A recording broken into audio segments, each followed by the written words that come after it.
listening to the Legit Animation Podcast. I'm your monkey-hugging co-host, TMcBee.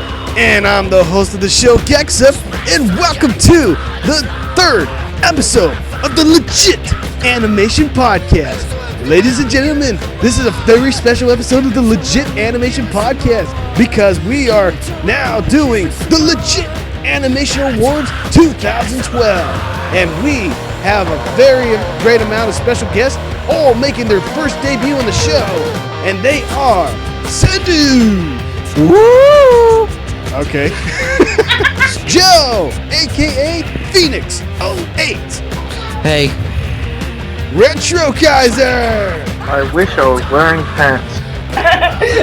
AQ Reviews, or AQsnail. These chocolate's delicious. And finally, Zookstar 1000. Gone is the headset, and now I have a new... Oh, well, back to the shitty piece of shit. I guess that's all the members of the show, so let's... Wait. What about me?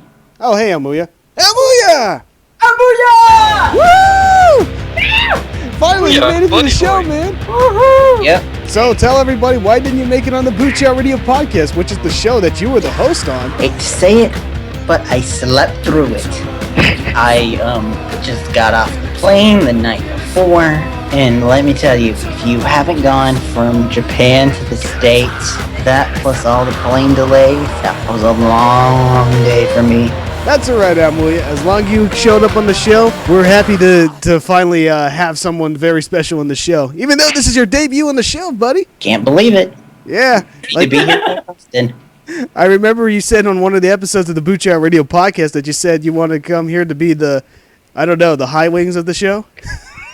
I guess. It's just because I know a lot about animation. Anyway, guys, we're here to talk about all the things that has been animated and hand-drawn or handcrafted by the human hand and produced, fulfilling storytelling. And we're here to reflect back at what was the best of cartoons and animation in general and, give them awards, since we have yet to see, like, a dedicated award show or podcast that actually give this much honorable mention to all the great things that has been done in cartoons in 2012. And as a matter of fact, the many things that was animated this year has been truly amazing, isn't it? Yeah, and this year we actually did have, at the Oscars, they broke their world record for animated movies submitted for the animated movie category. Submit for nomination. All right, everybody. So we're going to go through here on the Legit Animation Awards. And the good reason why we didn't have Song of 2012 and Album of 2012 to Movie of 2012 is because we moved it from the Boot Chat Radio Podcast to right here in the Legit Animation Awards 2012. But after we go through those first three awards, we're going to go through the categories here. Best Cartoon Score of 2012 and Best Cartoon Soundtrack of 2012, Best Old Cartoon Character of 2012, Best New Cartoon Character of 2012, then Best Manga of 2012, then Comic Book Series of 2012, Graphic Novel of 2012, Recurring Animated Show of 2012, New Animated Show of 2012, and then finally, the Animated Movie of 2012. Woo! Yeah! We don't have that many awards compared to the Boot Chat Radio Podcast, but we'll get it through. I've got a question about the show, Mr. Gexup. Since this is the Legit Animation Podcast, do you call this podcast The Lap for short? No. Lap. The lap. I never thought of that. Oh, looks like you got a new nickname now. Here I am, Retrokaiser, sitting here on the lap. On the lap. That's what he said. Do I need to say my catchphrase on Buchow? Moving on. All right. Now, let's start with... this is how we're going to go through this, the show here. It's going to be starting me, then TMcBee, then Amuia, then Cendoo, then Zookstar 1000, then Retrokaiser, and then AQ Reviews. Whoa, I have to follow Amuia? No pressure, right? You'll do fine. The recycle of taking turns will keep going until we make it to the last award for this show. Anyway, here is the first category for the Legit Animated Awards 2012. And it is the Song of 2012. And the nominees are Anemone by Purity Ring, Somberly, somberly, linger lie longerly, grateful are cold memories quiet. For the plentiful times that her eagerly dead had counter. Angels by the XX, They would be as in love with you as I am. They would be as in love with you as I am. They would be as in love with you as I am. They would be in love, love, love. I'll Be Alright by Passion Pit,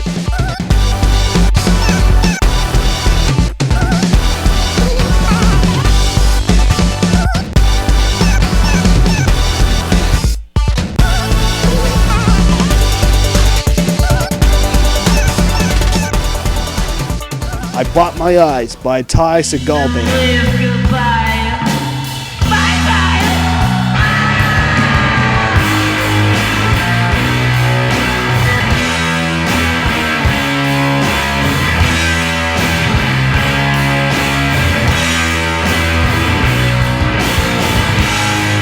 Somebody That Used to Know Me by Gotile.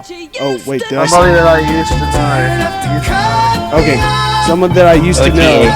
Somebody that used to know. Gautier. Yeah, Gautier.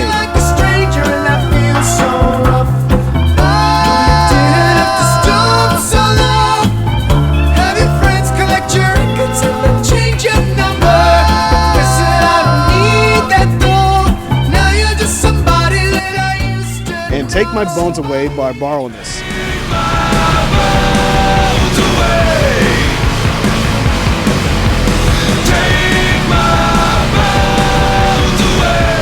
Now you're just somebody that I used to know. I believe the other It's a bit I believe- overplayed where I'm at. wasn't the other big hit. We Are Young. Yes. But that one Yeah. came out last year, didn't it? Yeah, I don't it was know. 2011 I wasn't it was a 2011 song, that one. I didn't even know that, but music overall this year, we did have a couple songs that hit the charts that were actually good. Rockin' Gundam Style. No! Well, anyway. Now the Other most than big- that, we had Some Nights, which was from the band Fun, that did that song, We Are Young. Yeah. Some Nights I really liked that song. And Yeah. I'm trying to think, but we had a couple other good ones. Here's a funny trivia. Taylor Swift changed from country to pop. That's He funny. changed from country to pop, I never noticed the difference. Well, if you never do, then listen to her song I Knew You Were Trouble. It's like nothing that she's done before. All right, let's I talk hate about. I hate to tell you this, guys, but I'm actually that Carly Rae Jepsen song is actually a guilty pleasure. I can see that. My guilty pleasure is her other song. Gautier's song is the only one that I know on this list. Really? You haven't checked out the XX, which is one of the best albums. One of the best debut artists in 2009. I checked them out then, but I guess it just slipped my mind to check out their new CD. Even though their latest album does not really live up to their debut album in 2009. The music, the once you hear the first track of their latest album, Coexist, called Angels, oh my lord, it feels like it feels like the most relaxing and most beautiful song you've heard in ages. That's how good the song was. There's a song I should check on right now, but not right now. I'm supposing nobody else has anything else to say about the songs of 2012. The only song I haven't heard from this list, the only song I don't know of is Purity Ring. But I know of the other ones. I'm surprised that Ty Segall band's on here, because I didn't think they were that well known. But mind me, I don't get much out of music other than heavy metal. I just got some random Ty Segall band album on cassette tape. I believe the album's called Twins. Twins. But somebody that I used to know I can't stand that song. It's way overplayed. But unfortunately, Oh, no, come I on. will give this Okay. this. I will give it this. There are way worse songs than that song. There are some way worse songs. Retrokaiser. Tell me one breakup song that actually had, the X that comes in to cut out the BS that the singer is Black making. Eyed Peas. All the way back in 2005. Shut up. Just shut up. Just shut up. You know that song? Hey, that's a simple playing song. Shut up. Don't wanna Don't want to hear it. hear it. Oh, I am God. really glad that Baroness is on this list. Excellent metal band. Excellent band. Now, let's go to the winners. Just like the Boochie Out Radio podcast, this here, we're going to do the runner-ups and then name the winner. Okay, third runner-up, Take My Bones Away by Baroness. Second runner-up, I Bought My Eyes by the Ty Segall Band. First runner-up, Angels by the XX. And the winner is Retrokaiser's least favorite song in the nominees, Somebody That I Used to I Know. like Star Wars. Wait, Can we play that song in the background? No, wait, wasn't Somebody That I Used to Know came out last year? Well, it became it hit in the Billboard charts this year. Oh, it did? Yeah. Oh, that's a surprise. No, because I remember everybody listening to it last year, and it's like it was great. Like I liked the song, but then it got overplayed, and it's like, stop it, just stop it, radio. I I'm know gonna what you complain mean. about this list, but I don't know if it was a 2011 hit. Where's Walk by Foo Fighters? Even though I'm a Nirvana fan, I'm not really feeling into it with the Foo Fighters. Oh, really? Okay. Sorry. Also, Dun. Minus 2 bro points. All right, so since we got the song of 2012 out of the way, TMcBee, it's your turn. Okay, now we're going for. Holy shit, this is a big list. That's So what she for the said. album of 2012, and here are the nominees: Attack on Memory by Cloud Nothings, Babel, Mumford and Sons, Coexist, XX, Gossamer, Passion Pit, I Bet on Sky, Dinosaur Jr., The Idler, Wheels is Wiser Than the Driver of what? The Scree and Whip Chords will. Oh my god, this is such a long title. Okay, say the name of the artist. Yeah, okay. Whoa. Fiona Apple. It's a Fiona Apple. Okay. How did they fit all this on the CD case? Hey, that's one of the reasons why I buy vinyl records. The big covers, you can fit it all just easily. Moving on. Okay, moving on. Kill for Love, Chromatics, Shrine, Purity Ring, Slayer House, Seagull Band, Yellow and Green, Baroness, 777, Cosmophy, Blood and Aid Nord. Oh yeah, wow, that's a big list. Jesus Christ. Oh, wait, are you reading the old list or are you reading the new list? Because, Well, is there supposed to be more? yeah. Yep. Let me read you off the rest of the ones that you missed up. I mean, not messed up, missed out. Open Your Heart. Wait, what's that noise coming on? Hey, Super World Jumper is here. Hey, how late am I? No, not that late. You're in the album of 2012. Nice to see you again. Nice to see you too. Okay, here's some of the albums that T McBee missed out on. Sorrow and Extinction by Paul Bearer. Open Your Heart Wait a minute. Undertaker's manager? Open Your Heart by The Men. Quarantine by Laurel Halo. Les Voyage de l'Amande by Alceste. And finally, Clockwork Angels by Rush. And speaking of Rush, I'm really happy that this band finally made it in the Rock and Roll Hall of Fame. Yeah, I get what you mean, finally. But dude, next year is gonna be rough. Why is that?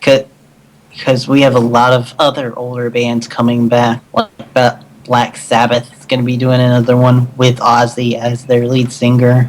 Dang, they haven't made an album in years, buddy. Isn't the That's Beach true. Boys releasing a new one? I think so. Also Pearl Jam. Ooh. Probably wouldn't like that. Nice. AC/DC is, and Rob Zombie is. I know. Anyway. Speaking of which, I will start off this because honestly, I only know one album on this list, and it was a good album. I don't know if I put it on my best of, but it was a good album. Babel by Mumford and Sons. By what I take, you and TMcBee actually listened to this album? Well, I didn't listen to it. I just know some of the songs on the album. Like I don't have the actual album of.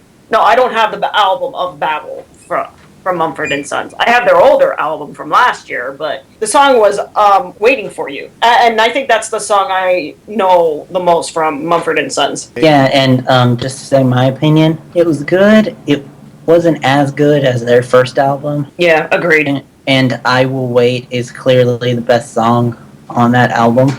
Yeah, maybe the only one. Maybe. Let me look through this list. There's the ridiculously long Fiona Apple album, which I actually don't own. I came close to buying Coexist by the XX, but the record store wanted a ridiculous amount of money for it, so I was like, later. But I am quite interested in that one. Did not know that Dinosaur Jr. released a new album this year, but I might have to get that one. I do have Yellow and Green by Baroness. Good stuff, man.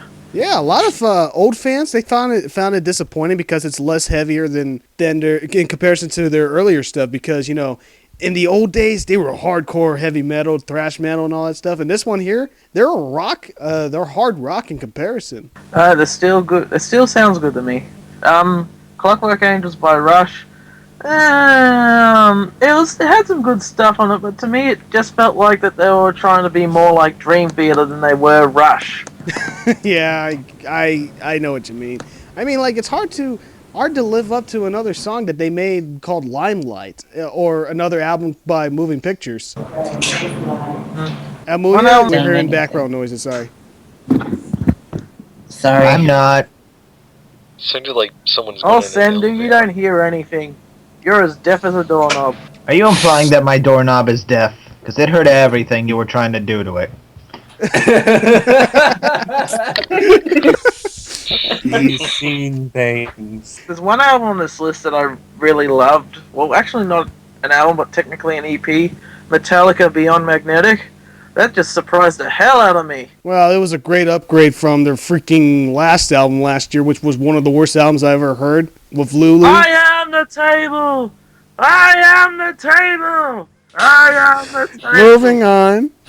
I'm having a headache thinking about that song. Quick shout out to an album that you didn't mention. Imagine Dragons' debut album. I never heard of the band, so since it's their debut, I guess they're new, I take it, huh? Check it out. It's a really cool album. It didn't make the list, but because clearly Gex hasn't heard of them, but it was a good album, and I suggest you check it out. All right, take it away, McBee. All right. Has the winners have been the nominees or the runner-ups have been changed, or the winners? Nope. No. Okay. So third runner-up, Kill for Love, Chronomatics.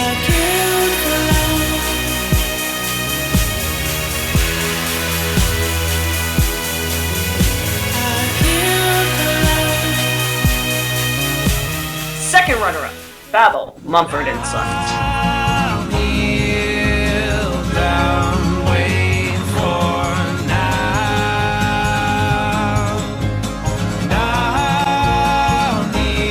First runner-up, Coexist, the XX. With you as I am, they would be in love, love, love. And the winner of Best Album of 2012 is Slaughterhouse, Ty Segall Band.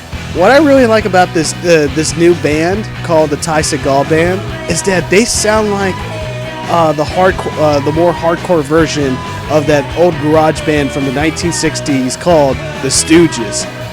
And the way they play their songs, it feels old school, but it's just like it's skyrocketing fun that I could not believe that was pulled very well in this album. You know, if you really want something that sounds like that's absolutely exciting to listen to, look no further than Slaughterhouse Ty Segall Band. You won't be disappointed. We're skipping over to the live-action movie of 2012. Take it away, Amuia. Now, live-action movie of 2012. First up, we have The Avengers, Beasts of the Southern Wild, Cabin in the Woods, Cloud Atlas, Dark Knight Rises, Django Unchained, The Hobbit, An Unexpected Journey, Lincoln, Life of Pi, Skyfall, Goon, Trouble with the Curve, and The Master. So, Joe, what do you think about the movies of 2012, pal, since you are our movie reviewer of the site? I think overall the movies of 2012 were overwhelmingly positive. I think, yeah, there were a lot of really, really, bad, or at least not bad, but uninteresting or unentertaining movies. There were at least 2 or 3 really good ones that were really well hyped. Overall, it has been a good year. I mean, we did get 2 movies involving Joss Whedon, and one of the movies this year actually entered the top 5 grossing of all time. And overall, from the movies that I have seen in this list, they've all been generally good. Yeah, so how many of you guys seen The Avengers? Or Yeah, I saw The Avengers. yet. So, Not yeah, yet. Team the Avengers. this movie had all rooms for being disastrous because we're talking about collaborating all the comic book superheroes into one movie. Not all the superhero movies, but the pre-Avengers movies that was so hyped up. The hype was unconditional until the movie was released, and then everybody praised it. I was like, wow, finally, an overhyped movie that actually had the right praise for it. Surprisingly, it was good according to what I've heard from a lot of people who have seen it. Oh yeah, Yeah. High Wings 89 and I were have made the freaking vlog on the movie, and it was just like my first vlog in like, I don't know, when Amuia and I were talking about the Sly games. Oh wow! That's a long time ago, wasn't it? Yeah, it was. And I will say this. Ah. I will And say I this. reviewed the games with you. The Avengers is the only film, one of the only films that I've seen twice in a theater. Mhm. And that was while I was still working at the theater. I wish there were more comic book movies released this year, because it just, I mean, all you got is like Avengers, Dark Knight Rises, and The Amazing Spider-Man, which I did not like. Well, you can go to the forum to see my full thoughts of it, but I actually really liked the Spider-Man movie, and I've noticed it's like one of the most decisive films of all time. Either you love it or you hate it. What I gather from that Spider-Man movie, I heard from someone that, and I got the impression that Peter Parker's an underwear model in that movie. Is that true?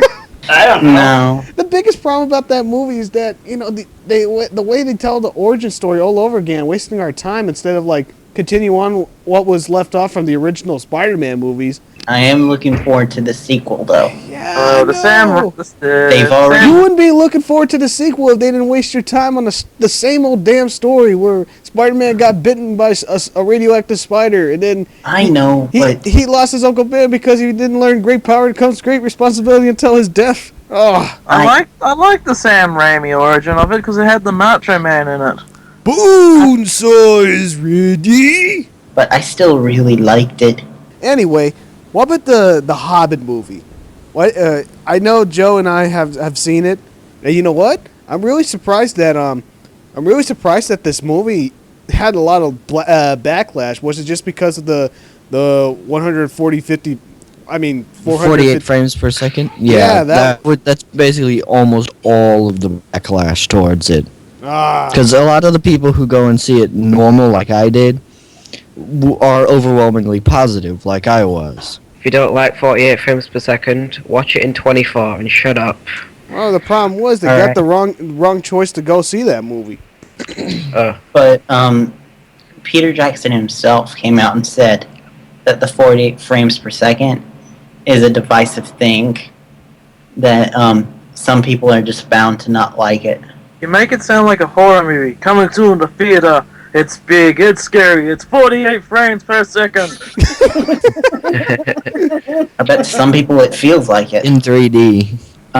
This year, we did get the return of the Wachowski brothers, the Wachowski siblings. Because remember, one of them had a sex change. Ah, But anyway, about the movie itself, Still Cloud makes a more interesting story than the second and third Matrix movies. you're talking about Cloud Atlas, aren't you? Yes. Yeah, that was a really creative movie, even though I admit that nothing in that movie really does make any sense, but I put that movie in there because it's Tom freaking Hanks in there. I love Tom fucking Hanks. I've only seen like photos and stuff, but it does look weird looking at Red Skull as a lady. Man, talk about like one of the most expensive independent films that, ever produced. Cloud Atlas. I'm surprised that we didn't have it in the local theater. I had to go all the way to the Sundance Music Festival to finally watch that thing. Well, you went there? Yeah. I'm jealous. It was an amazing experience, minus all the damn hipsters around the place. I seen Skyfall though. Oh, what did you think about Daniel Craig's as James Bond's third film? He did good. I mean, Skyfall as the film itself, it was pretty good. I mean, it was not. I don't know how it's going to hold up as a classic in the future, or if it's going to, produce more Bond films. But it was decent. And my favorite quote, and I know this may be biased, but my favorite quote in the entire movie was when that guy in Skyfall said, "Welcome to Scotland." Yeah, don't mess with us Scots, you couple. And hey, we kind of glossed over another very decisive movie, Dark Knight Rises. At first when I saw the movie, I thought it was a disappointing film. But the more I thought about it, the more I started to appreciate it. The biggest problem I had with the movie is that it was much less about Batman and too much focus on Bruce Wayne. Yeah, I can understand that. I get what you mean. For me, it was a good movie, but I always kept thinking that it was the end to the Chris Nolan Batman and not like Batman. And speaking of Batman, 2012 was all about Batman. We're talking about not only just the new Christopher Nolan movie, The Dark Knight Rises, but for crying out loud, the franchise was going everywhere. I mean, it took the whole spotlight of the New 52 comic books, so several graphic novels, and even they had an animated movie that was nominated for animated movie of 2012 this year in our legit animation awards, The Dark Knight Batman: The Dark Knight Returns. Yeah. I guess it's just the year of the bat. Yeah. He's Batman. No, Batman. Yeah, let's just see if Batman claims all the prizes, especially this one. All right, Amuia, take it away, my friend. All right. Third runner-up, Dark Knight Rises. Second runner-up, Skyfall. Sky is falling. The sky is falling. First runner-up, The Hobbit: The Unexpected Journey. Well, that was unexpected. Coming in at number one, our winner for best live-action movie, Mother-freaking Avengers. This room had, like I said earlier, this movie had a lot of room for disaster, but at the end result, I have not seen a single person face to face, especially in the school that I'm in. None of them said that this was a bad movie. And this is actually coming from guys who actually love comic book. None of them thought that this movie was disappointing. They could say some aspects of the movie was disappointing, but overall, this was a fun action flick that represented the Avengers crossover in the comic books incredibly well. Yeah. I love this movie. I really do. And I do have a few problems, but they are kind of nitpicks. This movie is awesome. It has a lot of quotable lines. For the first time ever, I think that they got Hulk 100% right. Well, let me tell you something. The Avengers film proved that crossovers can be done right. Now let's just hope for the Justice League movie to come out soon. Yeah, and you have all these quotable lines from the movie, and yet I've heard a couple people say that their favorite line was just when Iron Man and Captain America say hello to each other for the first time. So, Joe, do you approve?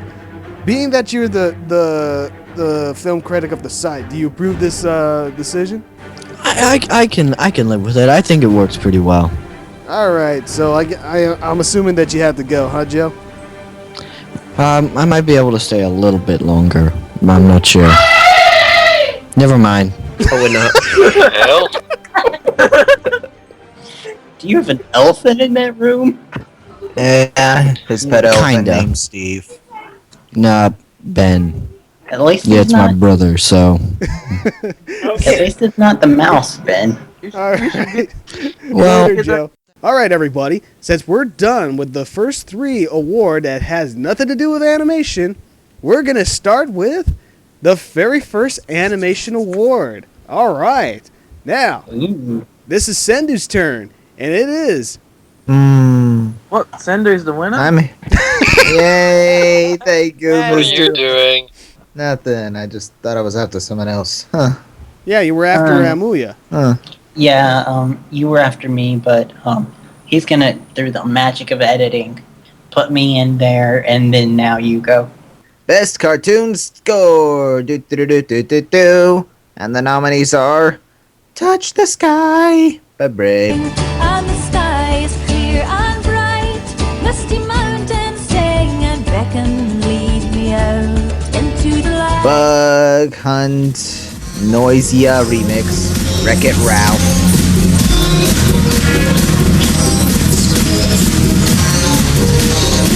Still Dreamin', Rise of the Guardians, and Strange Love from Frankenweenie. So I hope that you guys heard the soundtrack, some of the scores here in this from these various movies, have you? I don't. Well, I haven't seen Rise of the Guardians yet, but like I know I've seen the other films, and I don't remember them. I seriously don't remember those. I got once again, I got to hear the song first, and then maybe I'll remember them. After the Legit Animation podcast. Well, they will definitely reflect your memory once you revisit these soundtracks. Because let me tell you something, the soundtrack is very important to animation because moving pictures is one thing, but you got to add some more life to your animation by adding not only voice acting but a score to set the tone of the beauty of this movie. And a good tone too. That's why all the silent films that had a piano at the front of the theater. Yeah. Yeah, that's true. So Yeah, I will put in my 2 cents here. I don't remember these songs exactly, but I did see Brave and Frankenweenie, and Frankenweenie overall had a good score to it. And Brave, even though I think the movie is better than people give it credit for, it's like score and soundtrack were really awesome. all right, I guess since we have nothing else to add, Cendoo, go. The winner is, with absolutely no runner-ups, it's "Touch the Sky" from Brave. Well, since Amuya said that the movie's a lot better than what people give credit for, I disagree. I like the soundtrack a lot better than the movie itself. Yeah, we can have differing opinions. Like, you hate Amazing Spider-Man. I love it. Okay. But we're all humans. All right. Like, some people actually like the ending to Mass Effect 3. Don't get Gexup started, man. Moving on Moving on to the next award. It is Zuxar, your turn, buddy. No, wait. Oh, right. Retrokaiser, it's your turn, buddy. My turn? Yeah. Retro, I thought it was Sunday Kaiser. It's Kaiser Sunday, and the pun is not an ice cream. Well, the next set of crap. No, not the next set of crap. The next award is the best cartoon soundtrack or animation soundtrack, and the nominees are Brave, Frankenweenie, Legend of Korra, The Pirates, Band of Misfits, Rise of the Guardians, Teenage Mutant Alien Turtles, and Wreck-It Ralph. Did you say Alien Turtles? Okay, but the Alien... that Alien movie was canceled, right? Yes, I'm happy for that. Yeah. Teenage Mutant Ninja Turtles. Yes. Teenage Mutant Ninja Kaisers. Okay. Okay.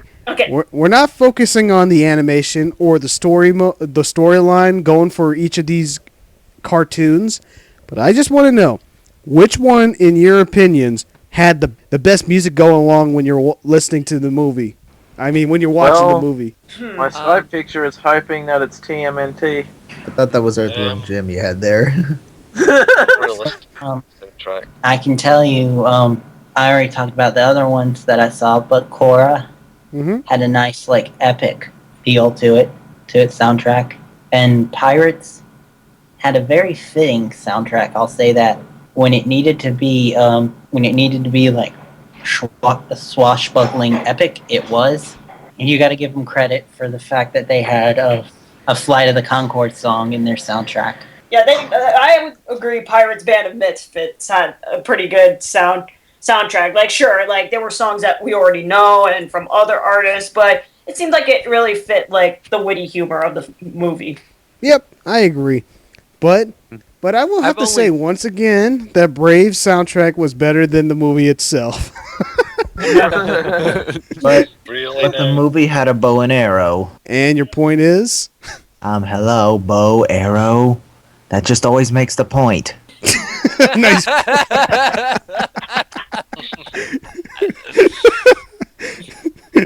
I like the score in Wreck-It Ralph. The most memorable song to me was Sugar Rush. I just really like that song. And they also had some songs at the credits that I thought was really awesome. Like they had like a theme song for Wreck-It Ralph.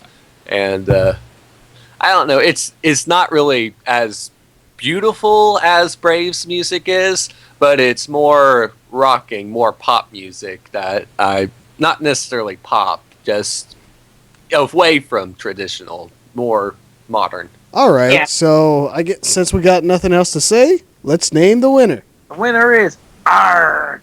It be Brave. Brave. And I know it's once again I'm gonna have to repeat myself.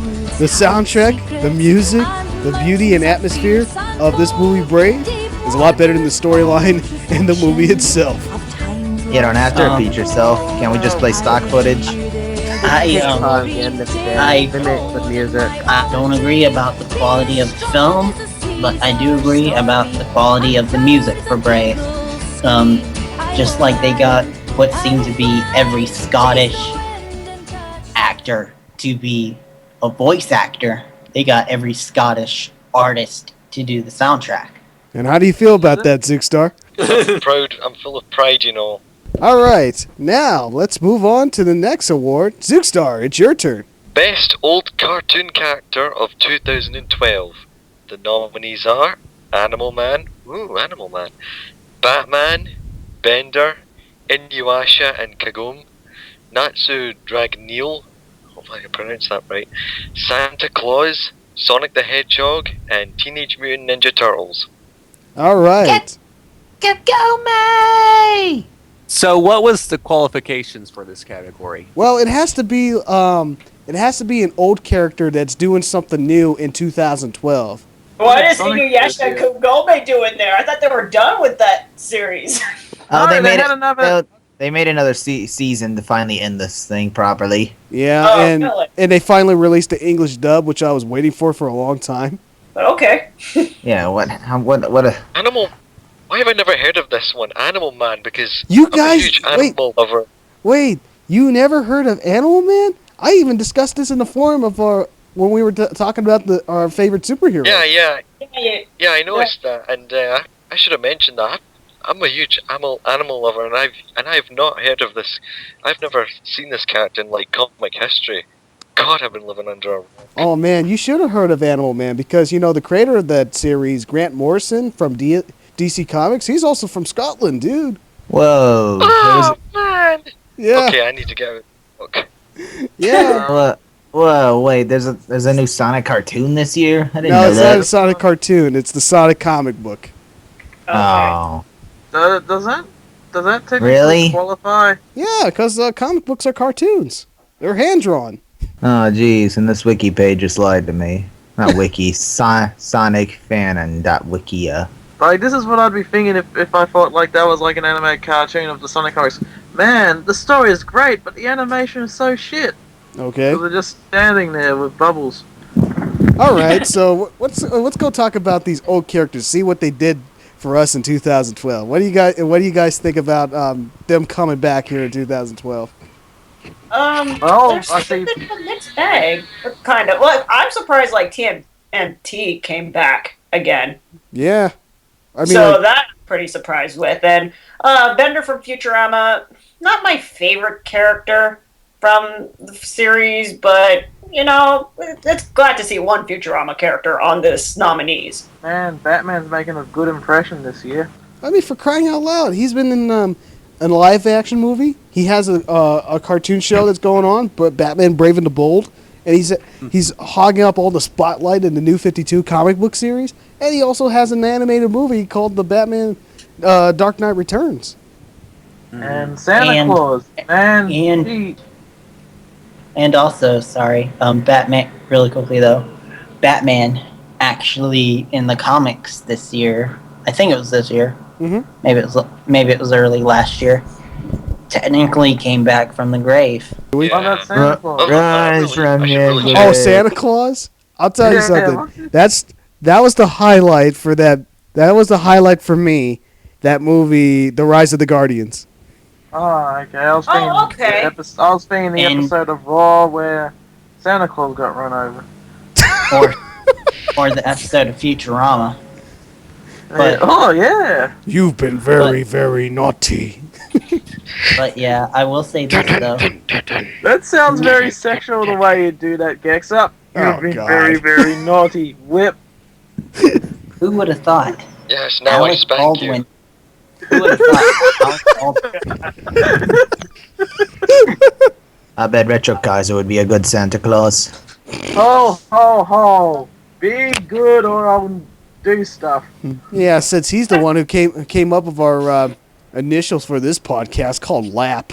Oh ho ho! All right. Sit on Santa's lap. Alright, what are the winners? Yeah. What? I thought it was Zookstar saying this. Zookstar is after. Yeah, that's right. It's me. Yeah, sorry. It was Zookstar. Yeah, it's How me. could you Yeah, yeah. forget your best friend? I always forget about Zookstar. Sorry. No Fuck you. offense. No, I'm just kidding. Okay. So wait, the runner-ups are third runner-up, Inuyasha and Kagome. Second runner-up, Teenage Mutant Ninja Turtles.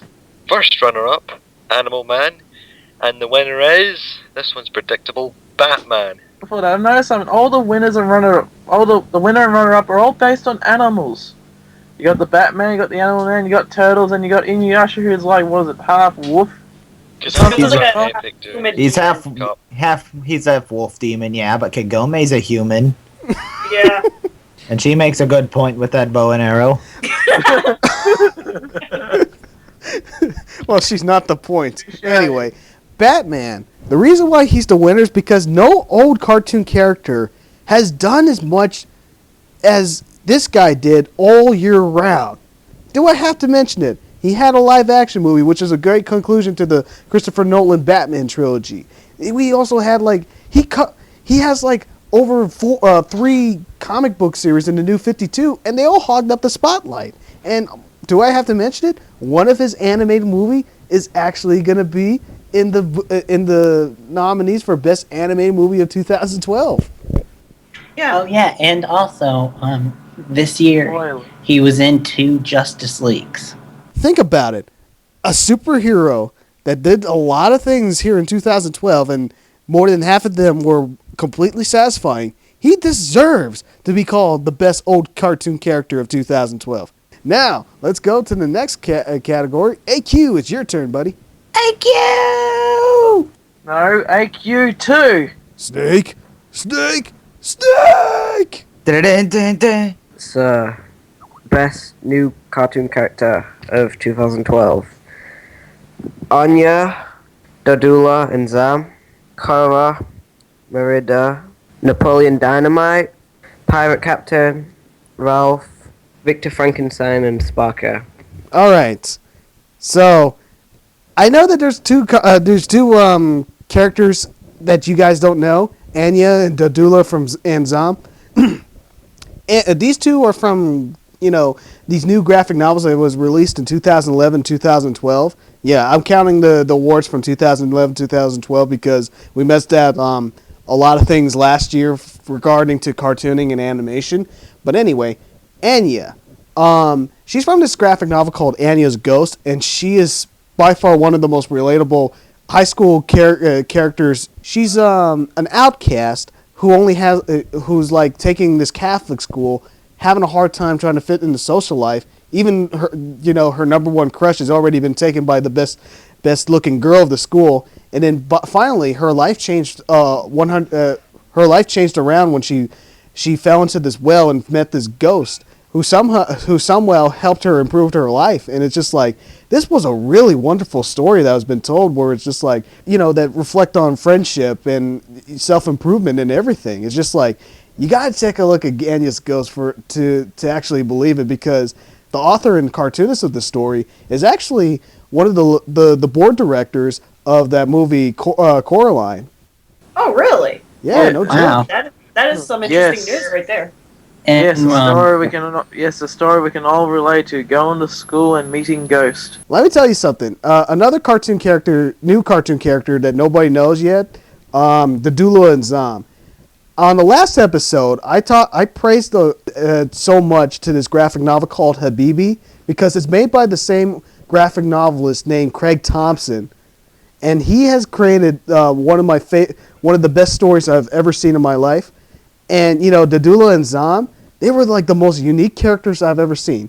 Two slave orphans who escaped and survived like slavery, and they had nowhere else to go but to save each other. And out of all the new characters that had to survive and strive for their lives, for crying out loud, and even like resisting each other's temptations, Dadula and Sam represent being a survivor and being two lovers that were destined to see each other again after they were separated. It was just like, oh my goodness, each page you turn in Habibi just beats my heart like I've been running at a fast pace, because it's just like, it's so thrilling to see where's the story going to go to with these two characters. You got to see what I'm talking about if you ever got a copy of Habibi, because I'm going to have to continue praising this once we get to the graphic novel section, because it is that darn good. I'll talk about this one. For those of you who don't know, Korra is the main character from the sequel series to Avatar, The Last Airbender, and it's called Avatar: The Legend of Korra. And let me just say, Korra herself as a character is very dynamic, and let's just say, not a lot like Aang. That was what I was afraid of, having an Avatar character that's going to be too similar to Aang. Well, no, but when it comes to benders, avatars, the one element that they have the hardest with is the one that's anti their personality. For Aang, it was fire.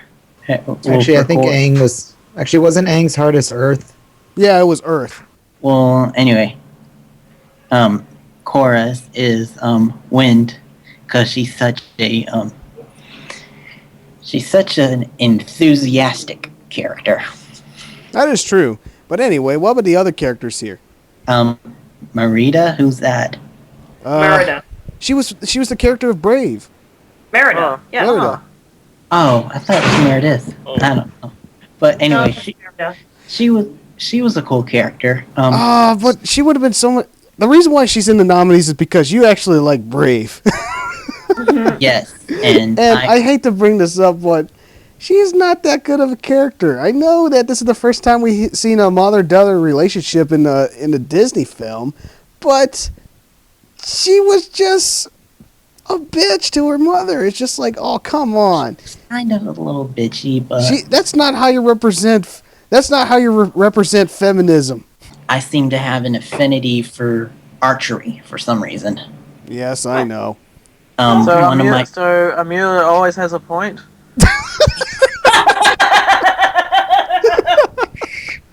Yeah, just to prove this, one of my favorite DC characters is Green Arrow, and one of my favorite Marvel characters is Hawkeye. So, really, because most people said Green Arrow is the worst New 52 comic book.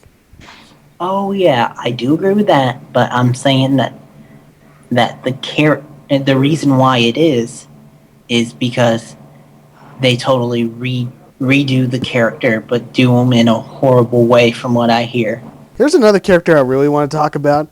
I really did like the pirate captain and his goofiness, but they should have gave him a better name besides the pirate captain. I'm like, Yeah, because I can't tell where he's from with a name like that. I'm thinking Captain Feathersword from the Wiggles. it's like naming a general of an army the army general. I'm like, yes, that's how generic it is. Or like naming me in the show Awkward Guy.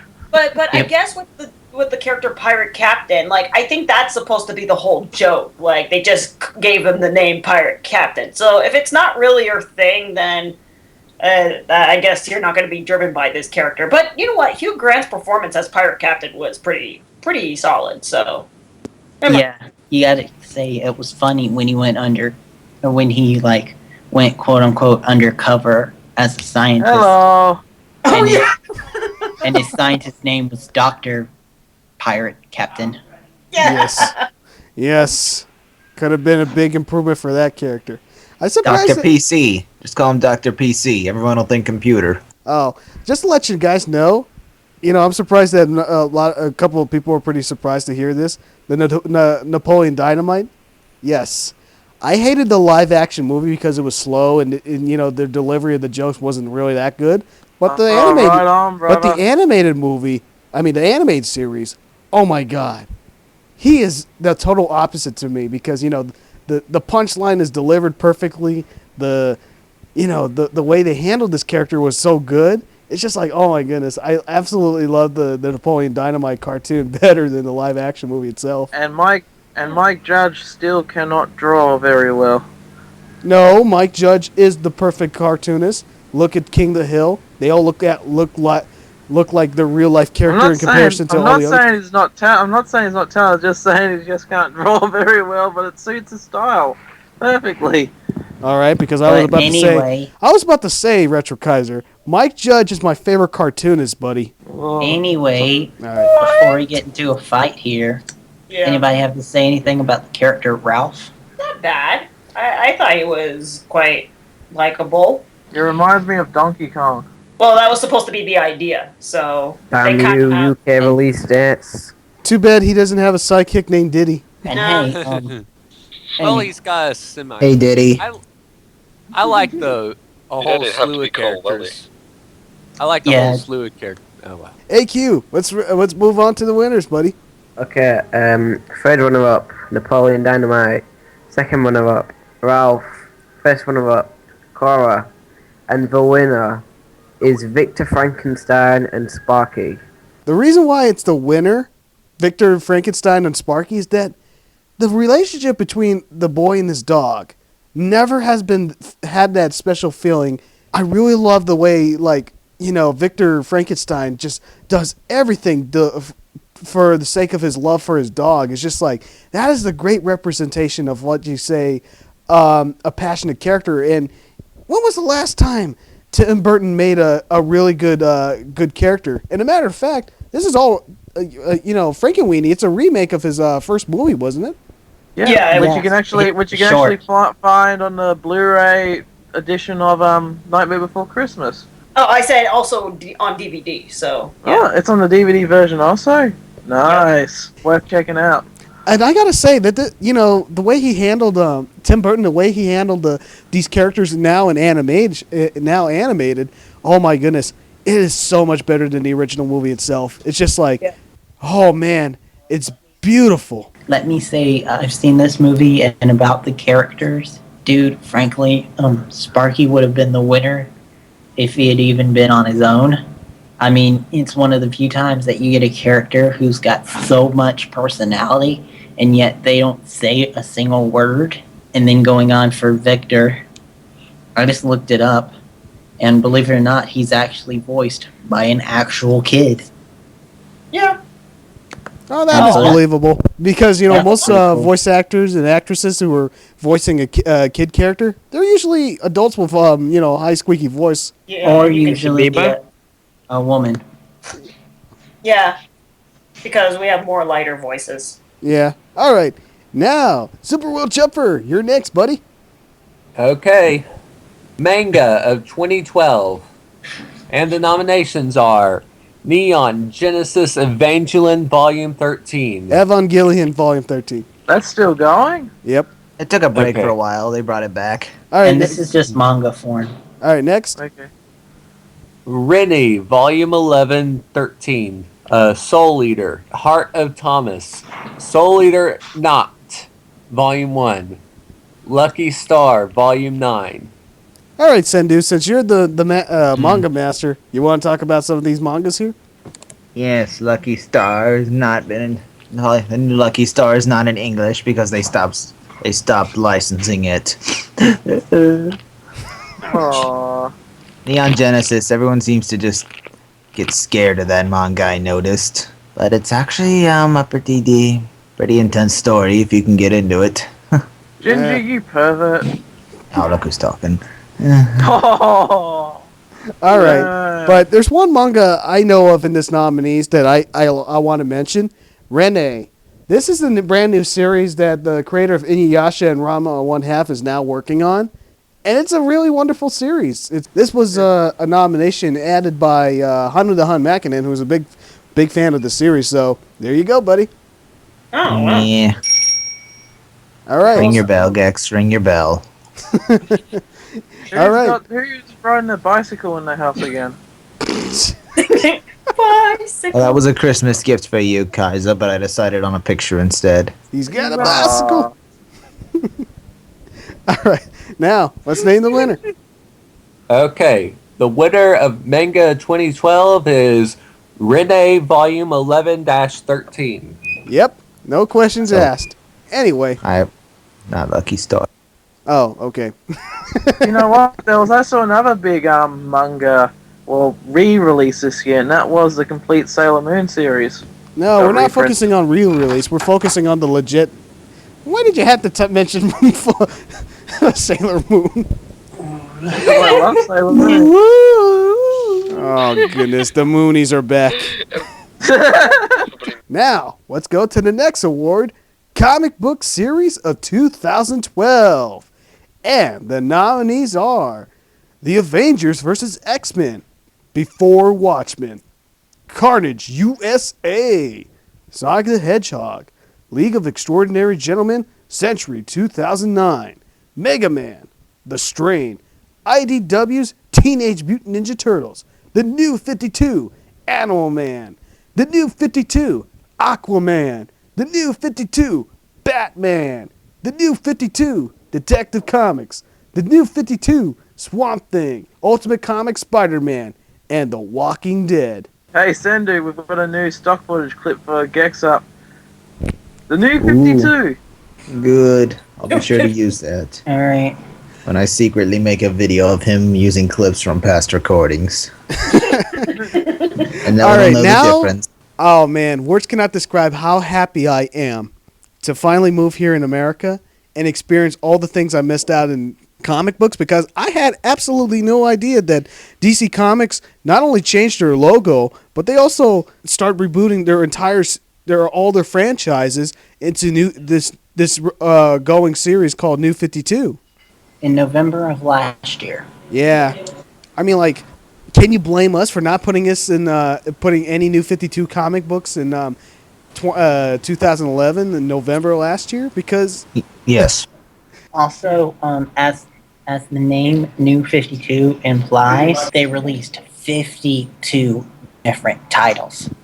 I remember when they did it was I remember, Action 52. yeah, But- yeah, that's one of the few comics that I actually bought all 52 issues of. Man, Wow. that was a lot of work. Wow. And the sad thing is, though, from everyone that I hear, because I was living in Japan when this went on, so really didn't have choice of picking up too much of it.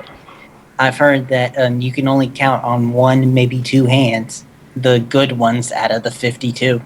yeah, I mean, like, you could start getting into any of the New 52 franchise series, because right now they're on their 15th. All the series are now on their 15th or 14th issue. That makes everything so easy, because most comic book series that's been running for many years, they're over like their 100 issue, and it's really impossible to catch up with what you missed out on by collecting all the issues. But they haven't been handling them all that great. There's been a lot of bad things that I've been hearing behind the scenes at DC, like I don't know if you know who this is, but Gail Simone. She's the most. Her story is like the most that's getting all the news and stuff. But apparently, like a week or two ago, in an interview, someone said that it was rumored that she was going to be fired. And she was like, "No, I'm not backing down. I'm staying here with the comic. Then a week later, she gets an email from DC saying that her services are no longer required. Wow. She found out in an email when she was already plotting like next year's comics. That sounds very cowardly. Yeah, and apparently they've been doing that with several other people. Although I will give them credit for this. At least they finally got rid of Rob Liefeld. Do we even have to mention one of the worst artists in the comic book industry? Ugh. Well, he's like intertwined with the New 52 because they first gave him one book, it tanked, and so then when they had to cancel some books and bring in some new books, he had then been writing 3. Oh, Lord. And so it was like he was failing upwards. That's a new thing, failing upwards. But then finally, what pushed him over the edge was he got into an all-out brawl on Twitter with Scott Snyder, the guy who's writing Batman. Oh, you don't fight Scott Snyder. Rob Liefeld has absolutely no credibility to go up against Rob Snyder. I'm sorry. Scott Snyder. Scott Snyder, sorry. Scott Snyder. Oh my goodness. Snyder. Scott Snyder. Okay. He is one of the most. He's one of the. What the heck is going on? Yeah. It's Okay. the Twitter brawl.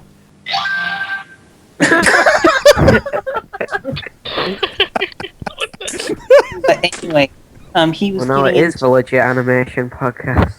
He was getting into an all-out brawl with Scott Snyder, the guy from Batman, and the fact that Scott Snyder is like their like big guy right now. Rob then quote unquote left the company. One thing I really need to mention is that the one thing I'm really surprised. I mean, one of the most controversial things that ever happened in comics here in 2012 was that DC not only wanted to like start the New 52, but they also wanted to like, tell the untold story of the Watchmen saga, and they didn't have Alan Moore in this project. It's just like it became like the comic book fans' most despised idea. But those haters that were whining didn't see who was attached, like a couple of comic legends.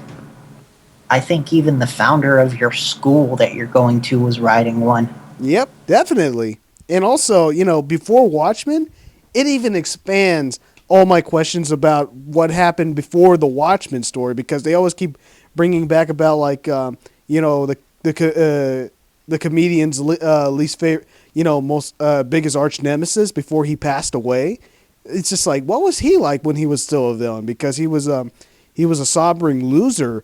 When Rorschach each time he visits who is that, Maldrick, I think? Yeah. It was just like, oh my goodness, how was he a villain? And then later on, when you see this before Watchmen, it was just like, oh, he was that intimidating. It's just like the adventure of before Watchmen was so fulfilling. I mean, like, this was something that if I were reading Watchmen all the way back in the 80s, if I were, alive back then, oh my goodness, I would have been waiting for over a decade just to see this thing to happen. Would you like them to make a movie based on these comics? Actually, yeah, that would be a pretty good idea. Do before Watchmen movie, make it like a prequel of the Watchmen movie itself. I guess so. But moving on though to Avengers versus X-Men, I just have to comment on this. I don't know if many of you know in comic terms what an event is, but it's basically just a thing that affects the entire universe. It has its own title and it runs into the other heroes' titles. But anyway, they had become like another event. And then we had Avengers vs. X-Men, which I didn't read all of it yet, but I hear that they actually handled it pretty well. And basically the story is Phoenix is back, and without Jean Grey, it's got to find a new host. And then it just gets to be in this all-out like event. But anyway, they had a side comic for this called A versus X, where it was each issue you'd have at least one Avenger go up against one X-Men, like one-on-one. And now they have A plus X, which is basically just Marvel team up. But it's one Avenger and one X-Men. And let me give you a little update about like our last year's winter comic book of 2011. Okay, for those who remember last year, the winner was the Sonic the Hedgehog, Archie Sonic the Hedgehog comic book. And the reason why it won is because it had like the best comic book run that the series has ever had. We're talking about like impressive. That was an impressive year for that book. Yeah, it was. It went back in time when they went back to like when Sonic met Sally and Antoine and Rodder for the first time. It was just like, whoa, that was something that we never saw in the animated series. But then it got better when the series really did shock the hell out of us when they oh my goodness. When they gave us that huge plot twist when Sally sacrificed herself and turned out and became roboticized. Whoa. When I told everybody about that last year, they were shocked to hear that Sally was roboticized. And the reason why I can't be the winner this year is just they didn't take that much advantage with Sally roboticized other than just like, being, Robotnik's henchman. And they didn't do anything really special with that. I did like the funny in one of the back of the issues because you know how those Archie Sonic comics normally have like funny, like gag comics in the back. Mm-hmm. I did like the one where as soon as Sally got mechanized, Metal Sonic comes running up to her and starts proposing marriage. Yeah, that's also really shocking to see Antoine and Bunny Rabbit finally married. That was like, whoa, that's like really great character development for Antoine himself. I have to mention Ultimate Spider-Man. Ultimate Comic Spider-Man, because Ultimate Spider-Man's over. I'm not spoiling anything because that's what the name of the title was, but in Death of Spider-Man, they actually killed Spider-Man. Spoiler? Yeah, that's a spoiler. Well, it's in the title. Wow. But anyway, they did that so that they could bring in a new guy, Miles Morales, which made controversy because they were like, Spider-Man's not black, but he's also half Puerto Rican. Is Marvel going to do the typical ruinations of like a big dramatic death by bringing him in by like, he was a clone the whole time? Oh, no. This is a different kid after Norman decided that he was going to, Osborn decided that he was going to like genetically try to remake the genetic spider that bit Peter. But instead of going to like one of his test subjects, it went to a 15-year-old, Miles. And so since it's a different spider, he has different powers. Like he doesn't have a spider sense, he doesn't have a couple other things, and he's very different from Peter. All right, I think we can go move on to the winners because, we've been spending a lot of time talking about comic books, and I can talk about them all day, and we don't have all day. And now, here are the winners. 5th runner-up, Carnage USA. 4th runner-up, Avengers vs. X-Men. 3rd runner-up, The New 52, Animal Man. 2nd runner-up, Sonic the Hedgehog. 1st runner-up, Before Watchmen. And the winner is, it's a tie, but it's both on the same franchise. The New 52 Batman and the New 52 Detective Comics. I haven't read Detective Comics, but I can tell you Batman, holy crap. You had to read Detective Comics because, on the first issue after Batman captured Joker, surprisingly enough, there was a new character called the Doll Maker, and he cut off Joker's face. Yeah, there was a splash panel where they hanged up Joker's peeled face on the wall, and there was just like pouring down blood. It's just like, oh my god, that was the most shocking thing that has ever been put on a comic book in years. Even more shocking than him being tortured by what's that dude's name? Hush? Yeah. Yes, more shocking than that. Yeah. And knowing the Joker, he's still alive and he's pissed. Oh yeah. And also the New 52 Batman, even though it's they're on the same continuity somewhat. Oh my lord, Batman has faced one of the best enemy of all time. They are the Court of Owls. Ooh. The Court of Owls was the biggest new thing that the New 52 has made. And oh my lord, they were like incredibly intimidating. These guys who wear like, owl owl outfits, and all they do is rain chaos, and and it's even scarier to see what's underneath the costume because they're humanoid owls. It was just like, whoa, I never seen that happening. And apparently they've been instigating things and being behind the scenes for a very long time. Yeah. I mean, like, right now, the New 52 Batman and the New 52 Detective Comics was the highlight of comic books all year long. And for the longest time, we were also looking forward to see Joker and his new face. And not only that, when he came back, spoiler alert, he cut off Harley Quinn's face. Ugh. Yeah. Yeah. And also to add to this, Talon, that's what they each call themselves, like the individual Court of Owls. One of them has actually switched sides and now has his own ongoing series. I so can't wait to see what else is the New 52 going to cover this year. Let's just hope they do more than the Sonic the Hedgehog comic book series did in 2012 in comparison to how much the Sonic comic book series did so much in 2011. All right, let's move on, Amuia, to actually my favorite category in this whole award show, TMcBee. Yeah? It's your turn. Okay, now we're up to the graphic novel of 2012, and here are the nominees.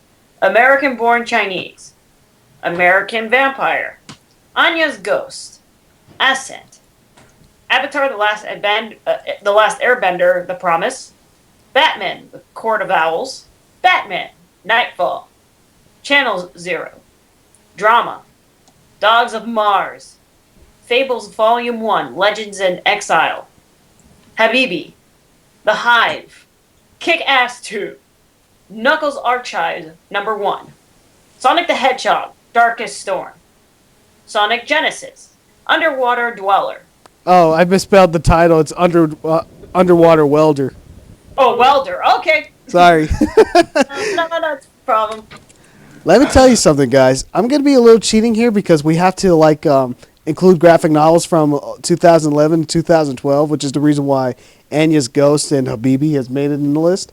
But Lord Almighty, I'm telling you, the nominees that we have here for the best graphic novels since 2011, 2012 are some of the best stories, best news stories I've seen in a long time. It's just like... Yeah, but hey, sorry to interrupt. Yeah, I did research. Fables came out in 2003. Yeah. Dun dun. No, but the collection was released this year. Mm-mm. And so was Sonic Archive, which started in 1999. Oh, I didn't know we were doing re-releases. Yeah, I'm cheating a little just because I love these stories here. In the mangas, you I specifically said no re-releases. Yeah. You screwed over Sailor Moon. Well, that being said, though, I do really like Fables, and I actually read it. Oh, that's my favorite Vertigo comic series of all time, man. So it's not based on the Xbox game. No. You're thinking about Fable. This one is Fables. This one is actually very different. It's fairy tale creatures living in our world. And surprisingly enough, the first couple of issues was what was it, a crime drama, and it was kind of mystery. And it was kind of like a dark humor in a sort of way, where Prince Charming is taking advantage of every attractive woman just to get his way. One waitress is couldn't help but admire his charms, but he got away with the bill by flirting with her and all that stuff. That was hilarious. And oh my God, Beauty and the Beast in marriage counseling. Yeah, that was. And apparently, the more that they argue and the more that they fall out of love with each other, the more he turns back into the Beast. Yeah. Oh, and also, remember Pinocchio was in this party and he was sitting down all alone, and one woman was asking Pinocchio, "Well, how come you're all by yourself this year?" He's like, "I'm looking for my fairy godmother," and he's like, I want to kick her in the rear," and she's like, "Why?" I said, "I wanted to be a boy, but not forever. I wanted to get laid." That was so hilarious. Yeah, you can see it all right here in Volume 1 of Legends in Exile. But anyway, like what we said about the New 52 Batman, the Court of Owls is just focusing on the story of, just the Court of Owls in general, which is which was a really great storyline for Batman to actually go up against one of his, biggest arch nemesis since the creation of the Joker. And they actually had a really cool issue, which I think is like one of my favorite in years, where Batman actually gets poisoned by one of the Talons. And oh my god, that thing almost becomes like a Picasso painting. Yeah, it did, didn't it? Here's a like I said earlier about like Anya's Ghost. It's like a very wonderful series. Just focusing on like this high school girl who's having a lot of social problems and all that stuff. But here's a really wonderful graphic novel that had like a lot of attention in the graphic novel scene, and it's The Underwater Welder. It's about a thriller where it's like this guy was obsessing about this lost watch that his father lost in sea, and for the longest time he'd been looking for that watch, but at the same time he's an expected father where his wife is pregnant, and he's not focusing on the birth of his child. He's focusing more about the watch, and it's just like it became so thrilling to see how psychologically obsessed he gets over the watch in comparison to like how much he should be focusing on his wife's situation about what she's going through pregnancy, because the baby is going to have his birth anytime soon. It's just like, oh my goodness, the more you turn the page, the more thrilling the story gets overall. That was like the biggest surprise that happened all year in graphic novels in 2012. Yeah, I didn't read it, but I heard it was a really good father-son book. Yeah, that too. And also, there's another graphic novel that had a lot of attention. It's Raina Tal Jamir. Oh goodness! But her graphic novel is called Drama. Like I said about like how special Anya's Ghost that focused a lot about social problems. This one here is a total opposite, where it's like, it's a lighthearted story where it's focusing on these middle schoolers who are passionate about acting, and what they're doing is trying to do tell a good story in their drama class that they're all rehearsing and all that stuff. It's just like at first that you didn't feel like you want to care, but towards the end, the build up that they were building up to was really, really good. It just made you almost made me shed a tear that something this special was actually produced in the graphic novel scene. Okay, well, I was just saying, like, when I heard about drama, it's like you don't really hear a lot of comics that are set in a drama class. Like, how often do you hear that in a graphic novel? Yeah, you gotta check it out, because this one has been one of the best graphic novels for all ages. It just it brings a smile on your face with all its wit and humor. Oh my lord, this was like one of the heartwarming stories I've seen in years in comparison to all the dark stories that we've been getting in storytelling in general. Yeah, okay, I might give it a go. Yeah, you definitely should, since you already get into graphic novels on the Bone series. Am I correct? Yeah, I just got into 6 volumes right now. I'll just have to wait for the three last ones. All right, but let me tell you one of my most anticipated graphic novels that I've been waiting for all year, and it is The Hive by Charles Burns. Charles Burns is actually one of my favorite graphic novels of all time, because this guy likes to create a lot of crazy stuff that focuses a lot about the characters' psychological breakdowns, and going over to a different dimension, a different world, a different dimension, where it gets really creepy and psychological. His best work was The Black Hole, and guess what? Now he's coming up with his new trilogy. It doesn't have a name for it exactly, but the first one was called The X'd Out, where it's similar to Black Hole. Well, it's just it's all the great stuff that I love from Charles Burns, and it ended in the cliffhanger on The X'd Out, and I had to wait for 2 years for the sequel to be released, and The Hive actually came and it just delivered. It's just wow. It's really hard to describe what's going on, because it's a non-linear storytelling. It's if I tell you one thing about it, then I won't, that won't explain the rest of the story. It's just you have to experience The X'd Out first, then you can jump into The Hive, because The Hive was like something that I was so anticipated to see. I want more of it because it's just the middle of the trilogy. Oh man. Yeah, and speaking of sequels, we have Kick-Ass 2, Balls to the Wall. Yeah, what did you think about Kick-Ass 2 in comparison to the original story? Aw, Oh, Zook Star's leaving. Oh well. Bye, Zook. honestly didn't read too much about it, but I will say this, it's Kick-Ass trying to actually put together a superhero team, and they've already started to put it into a movie. Have you read it? Yeah, I have, and The military guy, I forgot his character's name. What is his name? I forgot too, but I wasn't really that satisfied with the sequel in comparison to the original story. Not to mention Well- that the movie that was adapted from the comic book was actually better than the comic book itself. I have a feeling that the movie might be better. The sequel might be better than the sequel graphic novel, because what I was getting at is the military guy is actually going to be played by Jim Carrey. Somebody stop me! Well, it looks like it'll be something totally non-character. Oh man, there's one graphic novel I should have put in the nominees, but I wasted my time focusing on like the archives and re-releases.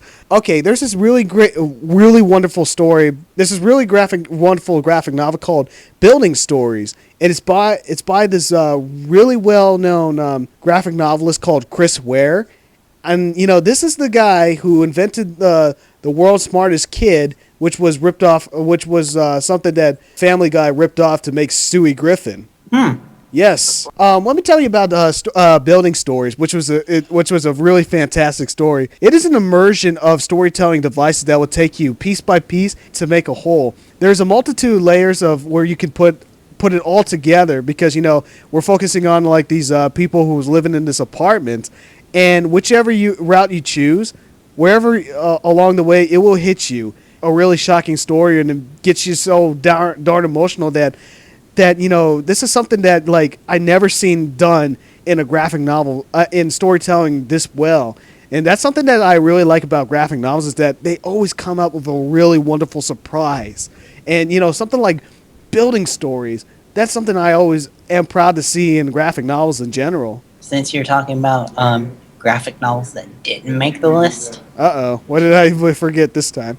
I don't know if you know the franchise, so I can see why you wouldn't, why you'd miss it. But there was a graphic novel that came out this year called Star Trek: The Next Generation / Doctor Who Assimilation 2. They're having a crossover? Yeah, Star Trek: The Next Generation and the current Doctor with his couple companions. The two of them come together, actually, and they accurately explain it. Sounds like it makes more sense to make a crossover of that than it was to make Star Trek Next Generation meets the X-Men.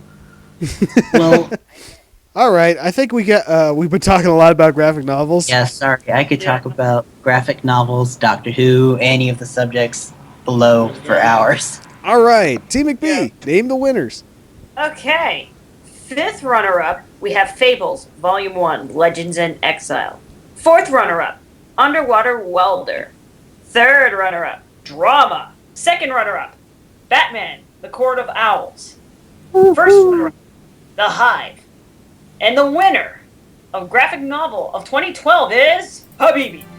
Yes, my God himself, Craig Thompson, has struck lightning again. I praised this album on the last episode, I know, but Habibi has become one of my favorite stories ever done.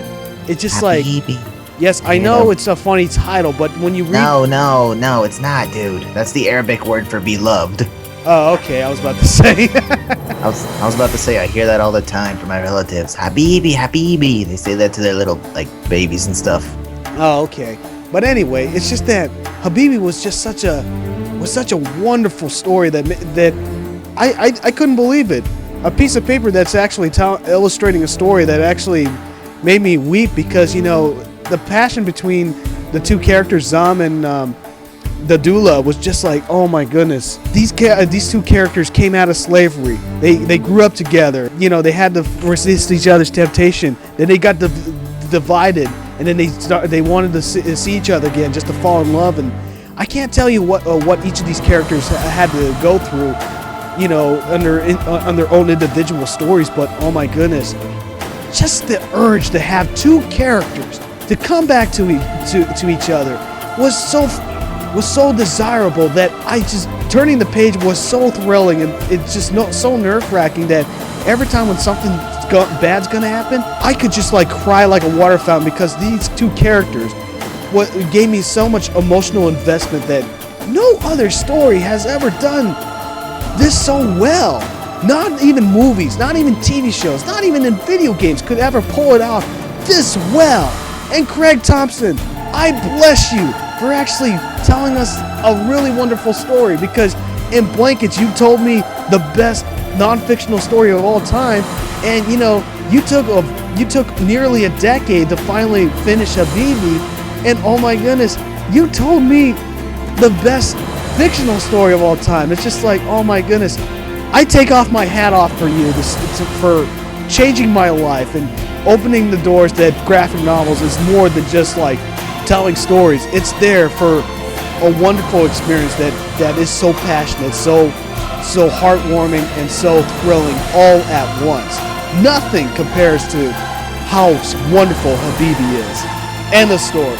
All right. Wow. I thought you'd have a bigger reaction to hearing the translation than that, I'll be honest. I already knew what Habibi means. That's what the story told us. Anyway. All right, Amuia. Oh, the heebie-jeebies. All right, Amuia. It's your turn. Wait, before you start, I need to get to bed. It's nearly 4 a.m. in the morning, and I'm about to fall asleep during recording. All right. I'm not saying the show's boring. I'm just saying it's incredibly late, but it was fun being part of it. All right. Hey, Kaiser. All right, Retrokaisers. Thanks for dropping by to the show. Yeah. See ya. See you. Bye. Safe one, and see you all next year. Hope to Hopefully see it won't you. be as long. All right. Now, Amuia, it's your turn, buddy. All right. Returning animated show. Recurring animated show. Recurring animated show of 2012. Adventure Time. Archer. Bob's Burgers. Fairy Tale. Futurama. Generator Rex. Inuyasha Final Cut. Kung Fu Panda. Legend of Awesomeness. Young Justice. All right. So Wow. I'm hoping that most of you guys know that. I hope that you're familiar with these recurring television series. Adventure Time. I'm actually really impressed with that show. I mean, like, it lets off as just a very kid-friendly show, but out of nowhere it'll throw these really adult topics at you, and some of them are really dramatic. Like, I haven't watched the current season, but I heard they get like really deep. yeah, like, so I one episode ends with one of the main characters, the dog. He finds out his girlfriend's pregnant. What? Yeah. I did not know that, but then again, I don't know. Flying unicorn thing. Yes. Yeah. Seeing the crown, how he was like originally a human, and the crown just slowly made him crazy, but he needed it to protect Marcelina's daughter during the Great Mushroom War, And there is a big revelation about Finn, which I'm not sure we should spoil, but oh my god. Yes, that's pretty intense. Although Yes. It gets away with it by having so many fillers, so nobody complains. But speaking of intense for a different reason, Archer. Mm-hmm. I get it that it's your favorite television series currently on TV, huh? It's one of my favorites. Oh my god. It's got a great cast. It's like James Bond realistically. And when I take it, the voice actor for Coach McGurk from that show Home Movies, he's acting as Archer and the main character, right? Right. Yeah. And H. John Benjamin. I love that one of the catchphrases is the female lead going, "God damn it, Archer." Well, to give it credit, like the female characters are actually really funny in that, so that's why I give Archer credit, just because like both gender characters are hilarious in their own different take. Like, yeah, no one's ever the blank guy or the blank girl. Archer, they just like all meld together. One other show that I really like. I got into it this year. Bob's Burgers. Yes! Thank you. The only show that is good on Fox on Sunday. Yeah, I agree. But Think about it. But remember, the beginning. I think this episode was released this year. But remember the one that they were parodying the Goonies.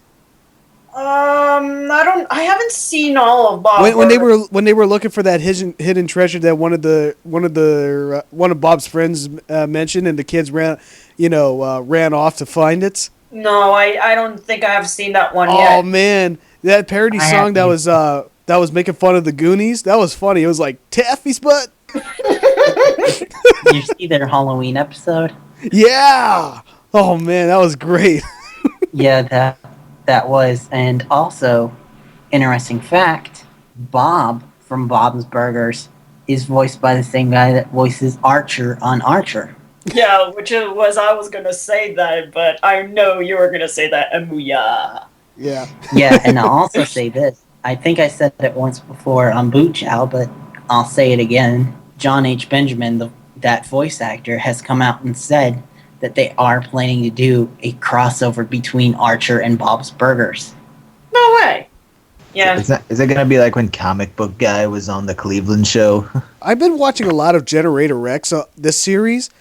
I heard a lot of people said that this is a ripoff of Ben 10. Is there any comparisons to the show in regards to Ben 10? It's the same kind of animation. Same animation, really. It's the same creator.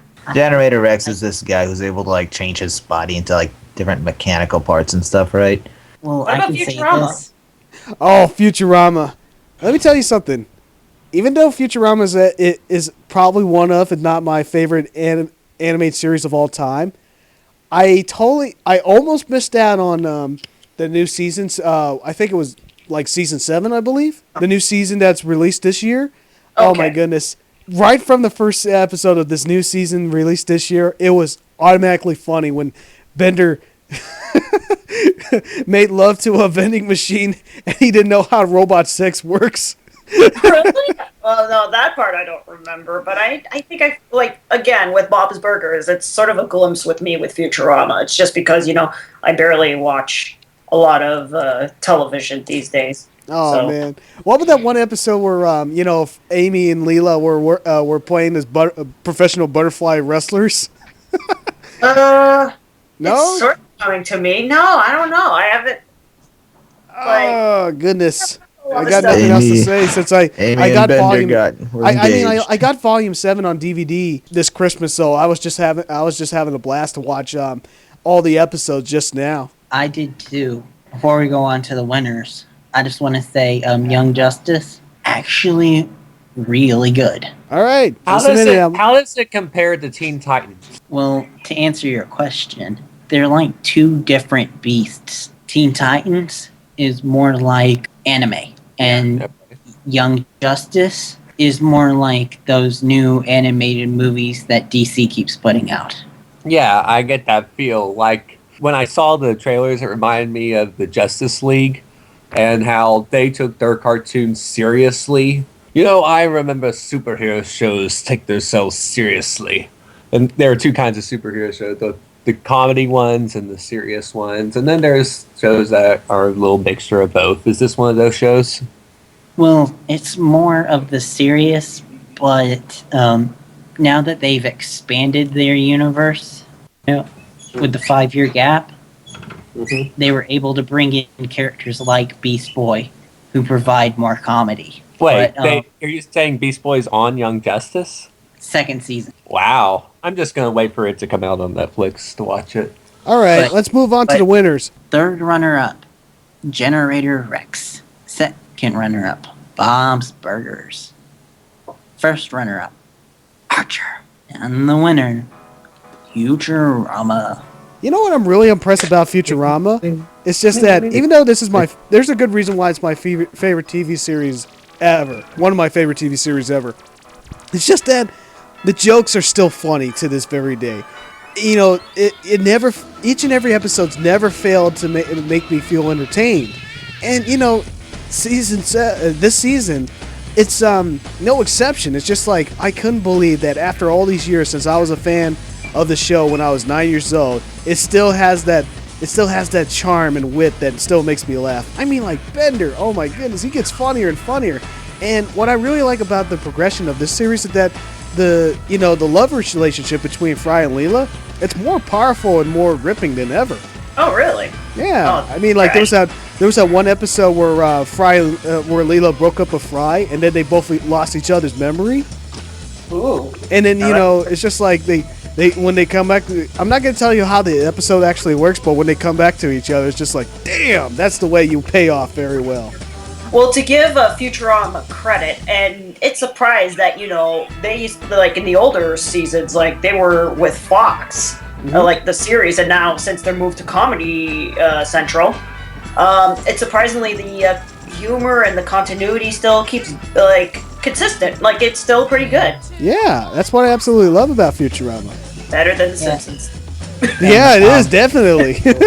Yeah, and I will say one thing about behind the scenes.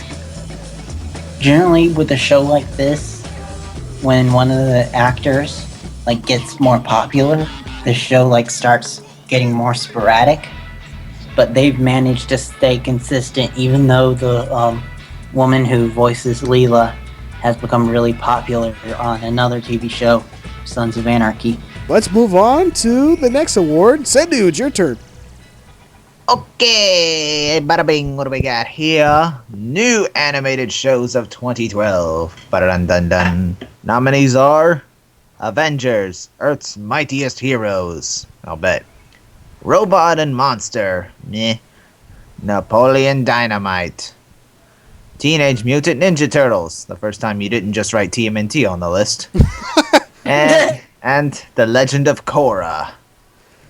Ooh. Okay, for those who've seen the new animated TV shows of 2012, what do you think about their debut shows? Not bad. Which one of these didn't we talk about? One that we didn't talk about, which I think I might be one of the only people who have seen it.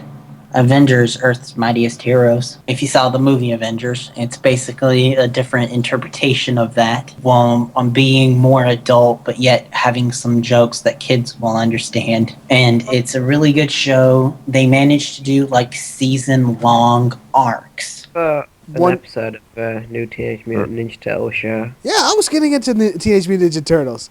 What did you guys think about this rerun here? I do not like the new theme song.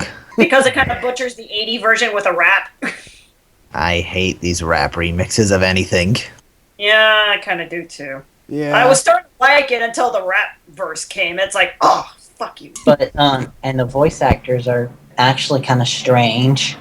Yeah, considering that the original voice actor of Raphael is now voice acting for Donatello. Yeah, Rob Paulson. And one of the turtles, if I'm not mistaken, is voiced by the guy from American Pie. Really? Really? I did not know that. The main guy. Bring up American Pie. Think about the art design, the changes it's made, and the direction it was going. The animation quality is really good. I don't know. I think it's a little... I mean, it's not as lighthearted as the 80s one, but I think like there's not really no sense of danger in this series because, I really did like the action, but, there's like a lot of goofiness and slapstick that it feels like it gets out of tone at moments. Like, I really did like the fact that in the beginning, the first couple of episodes, they're actual teenagers instead of just being like guys who have already entered adult age, which is not what teenagers are. I mean, like, these are the guys who like makes random jokes. They eat pizza. I mean, it's really amazing to see that their first discovery of eating pizza instead of eating the freaking, what was that thing that they were eating down in the sewers with Splinter? I don't know, slime. I guess I don't know. I think it was like typical turtle food. I think it was like fungus and worms or something like that. Yeah, that one. Okay, there we go. But what really made me creeped out about the show is that Donatello is falling in love with April O'Neil. It's just like, that's weird. Yeah, that was weird. To give cred, they have made April a teenager too, so It's not like anything pedo. Sonic 06 like. Oh God. Yeah. What do you think about the redesign of Krang? That's not Krang. It's the Utrons. You know, it's Krang species. They now call each other Krang. Oh yeah, every one of them is Krang. I did not like that because why don't they just call them Utrons in general? I don't know. Maybe they thought that modern kids couldn't get the word Utron. I guess we can move on to the winners because we got nothing much to say about this one except the winner here. Yeah. Okay, the winners. Third runner-up, Robot and Monster, somehow. Second runner-up, Napoleon Dynamite. First runner-up, Teenage Mutant Ninja Turtles, the show you were all just making fun of. And the winner is The Legend of Korra. Yes, it has to be Yes. because it is a spin-off of one of my favorite television series of all time, and I know that this show cannot live up to like the Avatar: Last Airbender series, but it can live up to its name as its own spin-off sequel, and I really accept the fact that the new character Korra has like a totally different adventure because she's in a different time zone. Have her own trying to battle her free will to actually bend the elements since society's trying to abandon it. Yeah, and I could talk at length about this, but all I'll say is one thing. Twilight, take note. That's how you do a love triangle. All right, now, ladies and gentlemen, we are here finally at our last, and I repeat, our last entry of the Legit Animation Awards. All right, it is now time for the Animated Movie of 2012. Oh, I'm pumped up for this one, baby. This is this is the making, because this is the animated movie that represent animation in general for the casual audience to show us, to tell everyone that animation's still going strong. Hey, all right, let's hurry up because Amuia just said he only has an hour of power. Okay. Yeah. All right. Now, we will go in order by naming the nominees from me to TMcBee, Amuia, then Cendoo, then AQ, then Super World Jumper. All right? Okay. All right. Here are the nominees for the animated movie of 2012. And they are A Cat in Paris, Arjun, the Warrior Prince. Batman, The Dark Knight Returns, Part 1. Brave. Frankenweenie.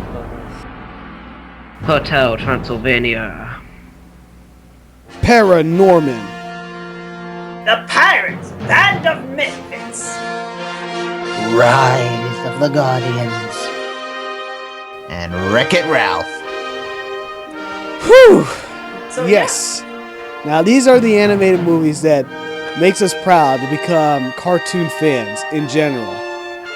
And I gotta say that the animated movies this year, even though it's been really, really surprising to see that, tables have turned, I gotta say that it really was a great surprise to see, these nominees here to be this good in general. So what do you guys think about these nominees here? Well, most of them I've heard about, and I've seen maybe a quarter of them. So, even though they weren't maybe extremely memorable, but I give them credit to see different mediums that are done. You see a little bit of CGI, you see a little bit of stop motion, you see a little bit of even traditional, like Batman, for instance. So I like And how the medium claymation. was different this time. Stop motion or claymations, either way. Yeah. Anyway, oh man. And I'll say- let's go discuss about each of these animated movies from A to Z. All right. I hope that you guys saw A Cat in Paris, right? Nope. Oh, that was like one of the biggest one of the best international animated movies of last year, and then they finally released it here in North America. Wow. Yeah, it's a pretty unique story, but I argue that Arjun and the Warrior Prince was actually better. And this is the one Disney movie that did not come out of India. Well, I can understand that. That's for sure. Yeah, you guys heard of this movie, right? Not even. No. Oh No. man, it's just about this warrior Sorry. prince. It's an animated epic. It's something that Brave should have been if they replaced the main character as a female. It's just like it really promoted Indian culture very well. You know, ancient Indian culture to like this lost prince who just wants to reclaim his throne and all that stuff. It's just like, oh my god, this was so epic, and all I did was just read the subs. I wish there was a dub, but probably one of these days Disney might get out their heads out of their asses and finally release this in theaters.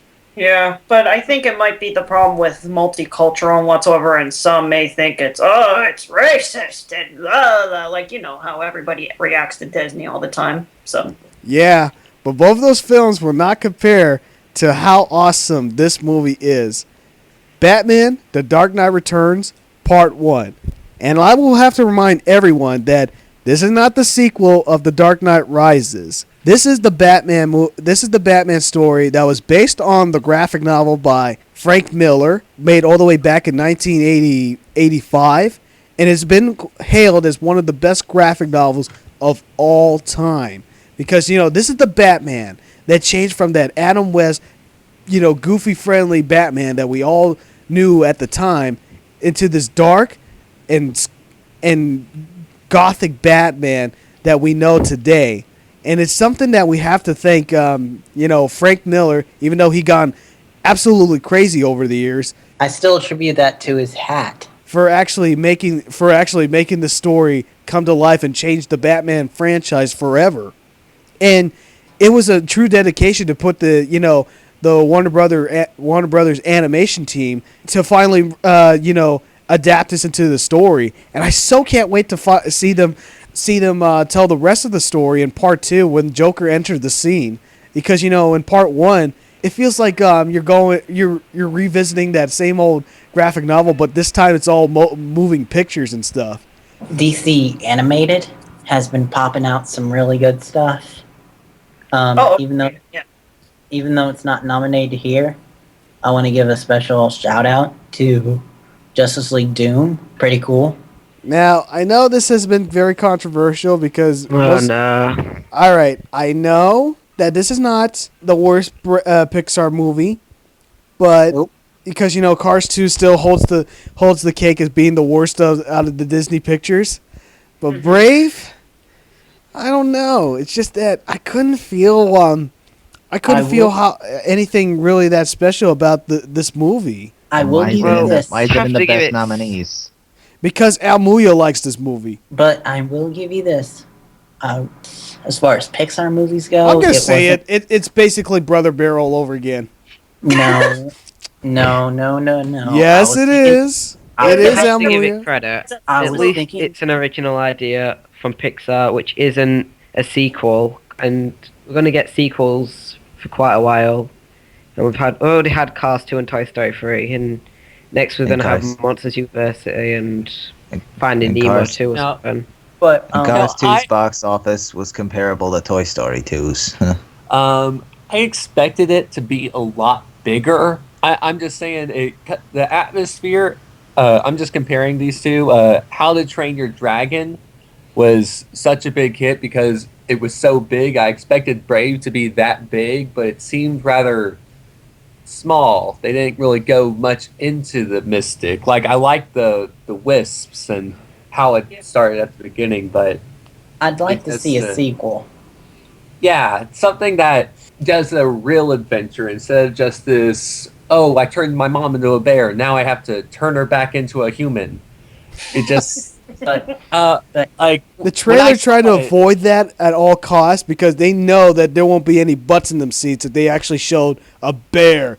The mother transform into a bear. It's just like, no way that this is where Pixar could have pulled off. All right, It's just, It actually reminded me of the Emperor's New Groove before there. I thought, oh, the ruler is Kinda. turned into an animal. But I prefer the Emperor's New Groove. Let me say this. Two positive things and one negative. First of all, I think the supporting cast was really good. Like the dad, the brothers, and some of the other tribal guys. They were really funny. Yeah, I think that definitely the dad was definitely my favorite character in the movie. That and the little brothers, because they were just so funny. Especially that scene where the dad pretends to be the teenage girl. Oh yeah, but like imitating her. Yeah. but the second good thing is the animation, the hair. That was done really well. Oh yeah, big time. Everybody loves the hair, especially one that's red and curly. I'll just end on this, the negative. I will agree with you, though, Gex. It really wasn't that great compared to the other movies that we had coming out this year. And it is, in my mind, the maybe third, fourth worst Pixar movie. Wait. Still gotta What's be- the second? What's the It's still second? gotta be better. It's still gotta be better than the two car movies. I like first car movie. I'm not sure if I like the First one was okay, but on the level of Pixar alone, it's probably one of their worst. Well, in the end of the day, it's either Brave or Ice Age 4. Oh, for worst yeah. to 2012. Our worst animated? Yeah. But at least that this is actually, I'm happy that this is a movie that didn't disappoint. Oh man, Tim Burton is back, and he finally made a good movie after over a decade of mediocrity. I don't know. It feels like this is something that M. Night Shyamalan should do. Actually make a good movie. Well, I am But looking at forward least- to his next one. After Earth. Yeah. Anybody hear about that? Which one? After Earth? Oh, the new trailer, isn't it? Yeah, and I'm actually looking forward to it. What? I like Smith. And I like sci-fi epics. Dude, even Marky Mark was in the freaking. Oh my goodness, he was in the freaking happening, and people came in to see it. And guess what? It put shat on everybody's face. Trees, really? Well, also, Yeah. Moving on. Speaking of, actually, speaking of Pixar, moving back to Frankenweenie. Oh my No. goodness. I was gonna, Never mind. This is what Tim Burton should be doing in the rest of his career. Just making these stop motion animated movies. Tell us a unique story along the way. I mean, like, this is a simple story. This is a simple story that's absolutely lighthearted and just so heartwarming, and at times quite scary because I absolutely love the direction of this, where this movie went, where it's like, oh my goodness, it's all black and white just to create that classic feel that this is Tim Burton's childhood. Oh my goodness, and yeah. the love story. I mean, not the love story. The love between boy and his dog, Sparky and Victor. Is just like, oh my goodness, it's so passionate that this is something that Tim Burton was born for. It's just like in this gothic world, these are the thing. The two of them is something that they both believe in. It's just like they can't live without each other. Yeah, and Tim Burton actually managed to improve the art direction, what the original was known for. Yeah, I definitely agree. Speaking of like the art direction of Frankenweenie, I remember being at a Canadian Fan Expo, and they had displays of the character models of Frankenweenie, and they put it all sets in boxes, and it looked really cool. Like that was a great trip to see. Like just for that. Now we established that either Batman: The Dark Knight Returns Part 1 or Frankenweenie is actually all of our favorites. Now let's move on to another big surprise. I mean, like, it's a big surprise to see that, this is actually one of the funniest anime movies that were released this year, voice acted by Adam Sandler. Finally, in a good just like finally a good Tim Burton movie, finally a good Adam Sandler movie, and it's animated. Hotel Transylvania. That really? Because I've heard some really mediocre and okay reviews from it. Like even my sister said it was like, it's okay. The one thing that nearly ruined the movie is the kid that just came in and found a world where monsters lived in. It's just like he wouldn't shut up about it. It's just like, oh my god, really?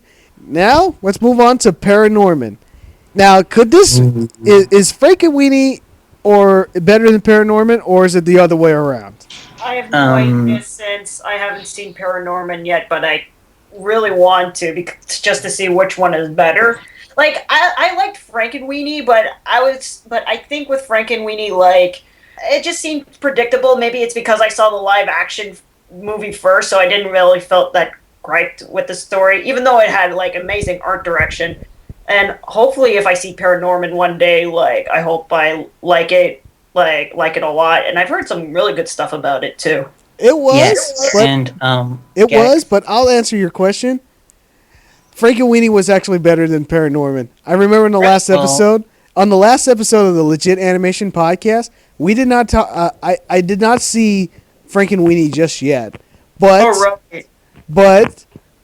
saw Paranorman. Paranorman, I gotta say, it had like a lot of direction faults. Like they did not know what to do with the freaking zombies, and to make them intimidating or anything like that. And I mean, like as a comedy, it's funnier than Hotel Transylvania. And like I said on the last episode, this is probably the best conclusion I've seen in an animated movie in years. Yeah, which you've mentioned in the last episode too. That part I remember. Yeah, so. You got it. I mean, like, you could just skip over the whole entire movie and just head out to the ending. It's just like, oh my lord, that is freaking epic. I think it all depends on personal taste, because personally, I hate to say this, don't kill me, but for my personal taste, I think I like Paranorman just a little bit more. No complaints there. That's your own personal taste. That's my personal taste. All right. Now, next movie. Now, Pirates Band of Misfits. Funny movie.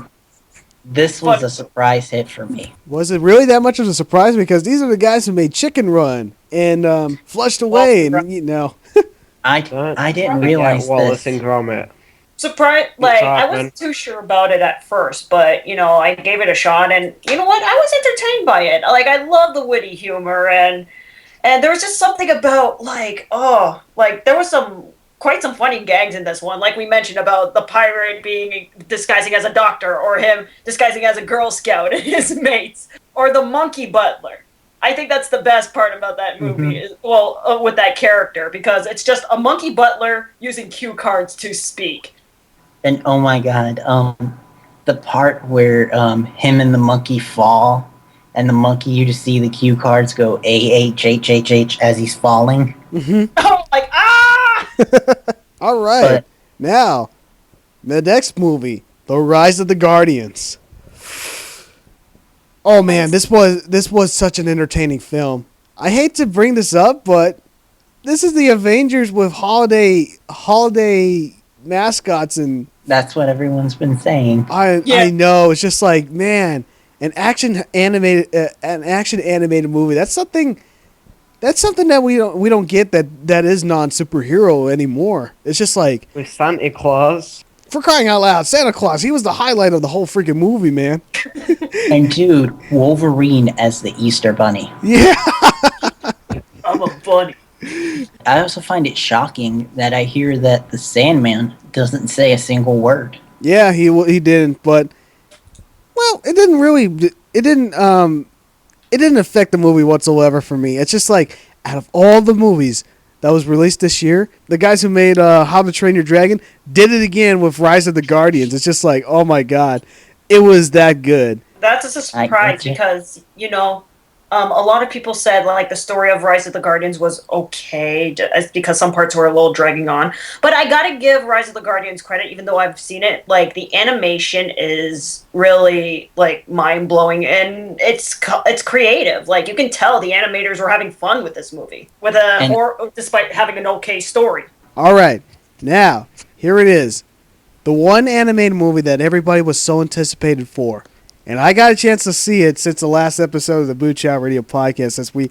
For the longest time, us gamers could not stop talking about this movie because this could have been the best video game movie of all time.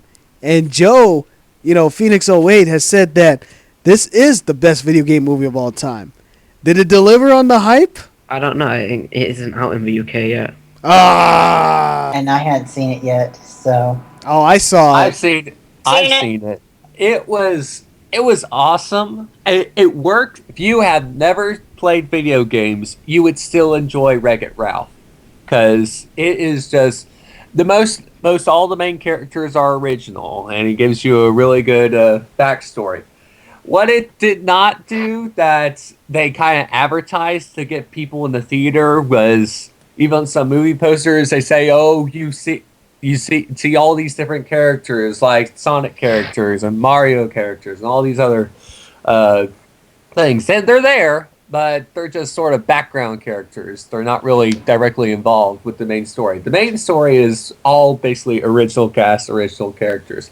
But it was a cool concept. I really did enjoy. It's video game characters that live in an arcade and they interact with each other, and I love that. I thought the way they worked in the main antagonist was ingenious. But because it did so well, Wreck-It Ralph, they've already okayed a sequel, and the creator said that not only will Mario be in the sequel, but he will actually have a big part in the sequel. Wow! No, this is what they need to do in the sequel. This is, if anybody in Disney take note of this, they should have like this into a new plot device where arcade gaming is dying, and then, the new console gaming and online gaming is, taking over the gaming industry, which makes all these, video game character lose all hope, and then they start going out of business and stuff and losing its purpose. That would be something that I would like to see in the sequel in Wreck-It Ralph. I want to ask you this question. Is Wreck-It Ralph better than A Cat in Paris? Well, I haven't seen A Cat in Paris, so I would still stick with the Wreck-It Ralph. All right. Hadn't seen either. Wreck-It Ralph. All right. Is Wreck-It Ralph better than Brave? Oh, big time, yeah. Yes, definitely. I haven't even seen Wreck-It Ralph, and I agree. It's really surprising to see that Wreck-It Ralph, a Disney film, has made a better film than a Pixar film. Yeah, it kind of went like the opposite in terms of its writing. Isn't Pixar part of Disney technically? They're owned by them. Yeah, technically, but I've heard that they're not with Disney anymore. That's what I keep hearing. That was a short time. Pixar wanted to do its own thing, and that's what put Toy Story 3 on hold. But then Disney bought Pixar again. Okay. All right. Is Wreck-It Ralph better than Frankenweenie? I would say yes. I would say, I can't. I'm not judged to say I haven't seen Frankenweenie. All right. Is Wreck-It Ralph better than Paranorman? Can't say. So. Can't say. All right. Is Wreck-It Ralph better than The Dark Knight Returns Part 1? I haven't seen Batman yet, so I can't say that either. Because if you're going to say Wreck-It Ralph is better than, one of the best stories ever told in a graphic novel, that means Wreck-It Ralph should have been in my top 25 animated movies list. All right. Now here's the biggie. Because this one is a pretty big one. Is Wreck-It Ralph better than Rise of the Guardians? Can't say. Hadn't seen either. All right, guys. It is time. Let's get to the winner. To finally name the winners of the animated movie of 2012. They are, all right, third runner-up, Frankenweenie. Second runner-up, Batman, The Dark Knight Returns, Part 1. And first runner-up, The Rise of the Guardians. And the winner of animated movie of 2012 is Wreck-It Ralph. Let me tell you something, guys. It did a lot of love and honor to represent, to presentate our favorite video game characters, that still are alive to this day. From M. Bison to Sonic the Hedgehog to so much more. This is our modern day version of Who Framed Roger Rabbit. Are you guys happy that Wreck-It Ralph is the winner of anime movie of 2012? I'm happy if Amuia's happy. I'm content because I haven't seen it yet. It's one of those movies that lived up to its hype. I mean, like, everybody wanted to see this movie because, the appearances of our favorite video game characters in the trailer blew our minds that this could possibly be the best video game movie of all time. And guess what? It delivered. This was a very entertaining film where it's just like it adventures out of Ralph's world into like this unforeseen video game world. And then, it's just like it got crazy where everybody wanted to see Ralph back in their video games again since he escaped out of his his own video game. He's going turbo. Yes. Don't say too much for us that haven't seen. Good choice, just because, like, to be honest, with all the animated movies I've seen of 2012, Wreck-It Ralph satisfied me the most. Like, and that's a big shocker for me. Like, the only thing I could nitpick about the film is the montage song with Rihanna in it, because I fucking hate Rihanna. But other than that, like, I liked it from beginning to end. So I like the choice. Wreck-It Ralph was one of those movies I actually was so excited for. I actually went out and saw it. Normally I just wait for things to come out on DVD, but this one I was just so amped up to see, and I enjoyed it completely. It wasn't what I expected, but that's not a bad thing. It was something different, and I enjoyed it. For the longest time, we had so many video game movies that were so terrible. I mean, from fucking Uwe Boll, from Paul Anderson's, terrible, Resident Evil sequels. Oh my goodness, this is like finally a video game movie that has its respect for the video game characters by not changing any of its design, and also just had a lot of fun with it without putting anything that is at all offensive. yeah. One of the things going for it is it's an original story. Like, compared to other video game movies, they're based on characters that already exist. This movie created its own characters. Yes. And I think that worked out for them.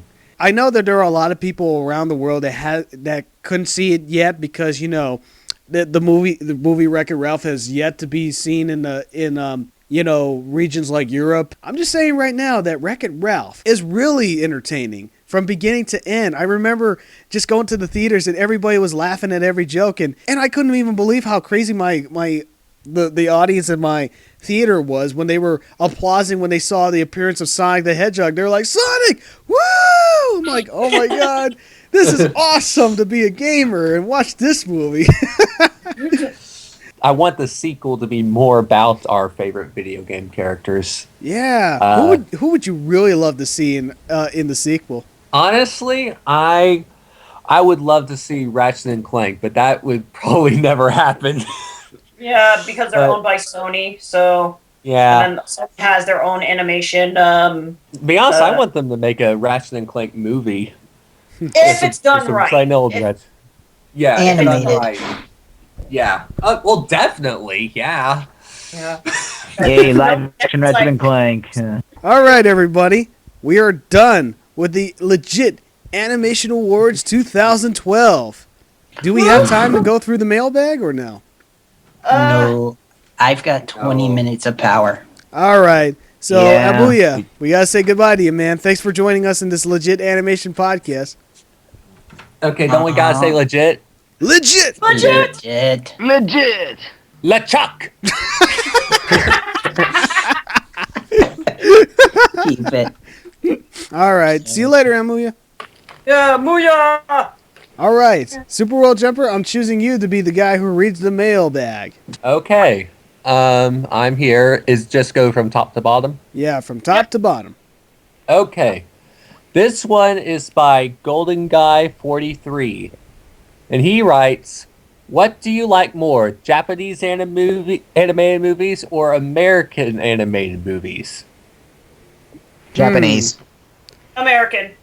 I wish European was on there too, but I'll just stick with a North American animated movies. I'm gonna say just American because here's the problem about what I have with Japanese animation. Too many characters with spiky hairs that really annoys me. That they're all the same design, the same eyes.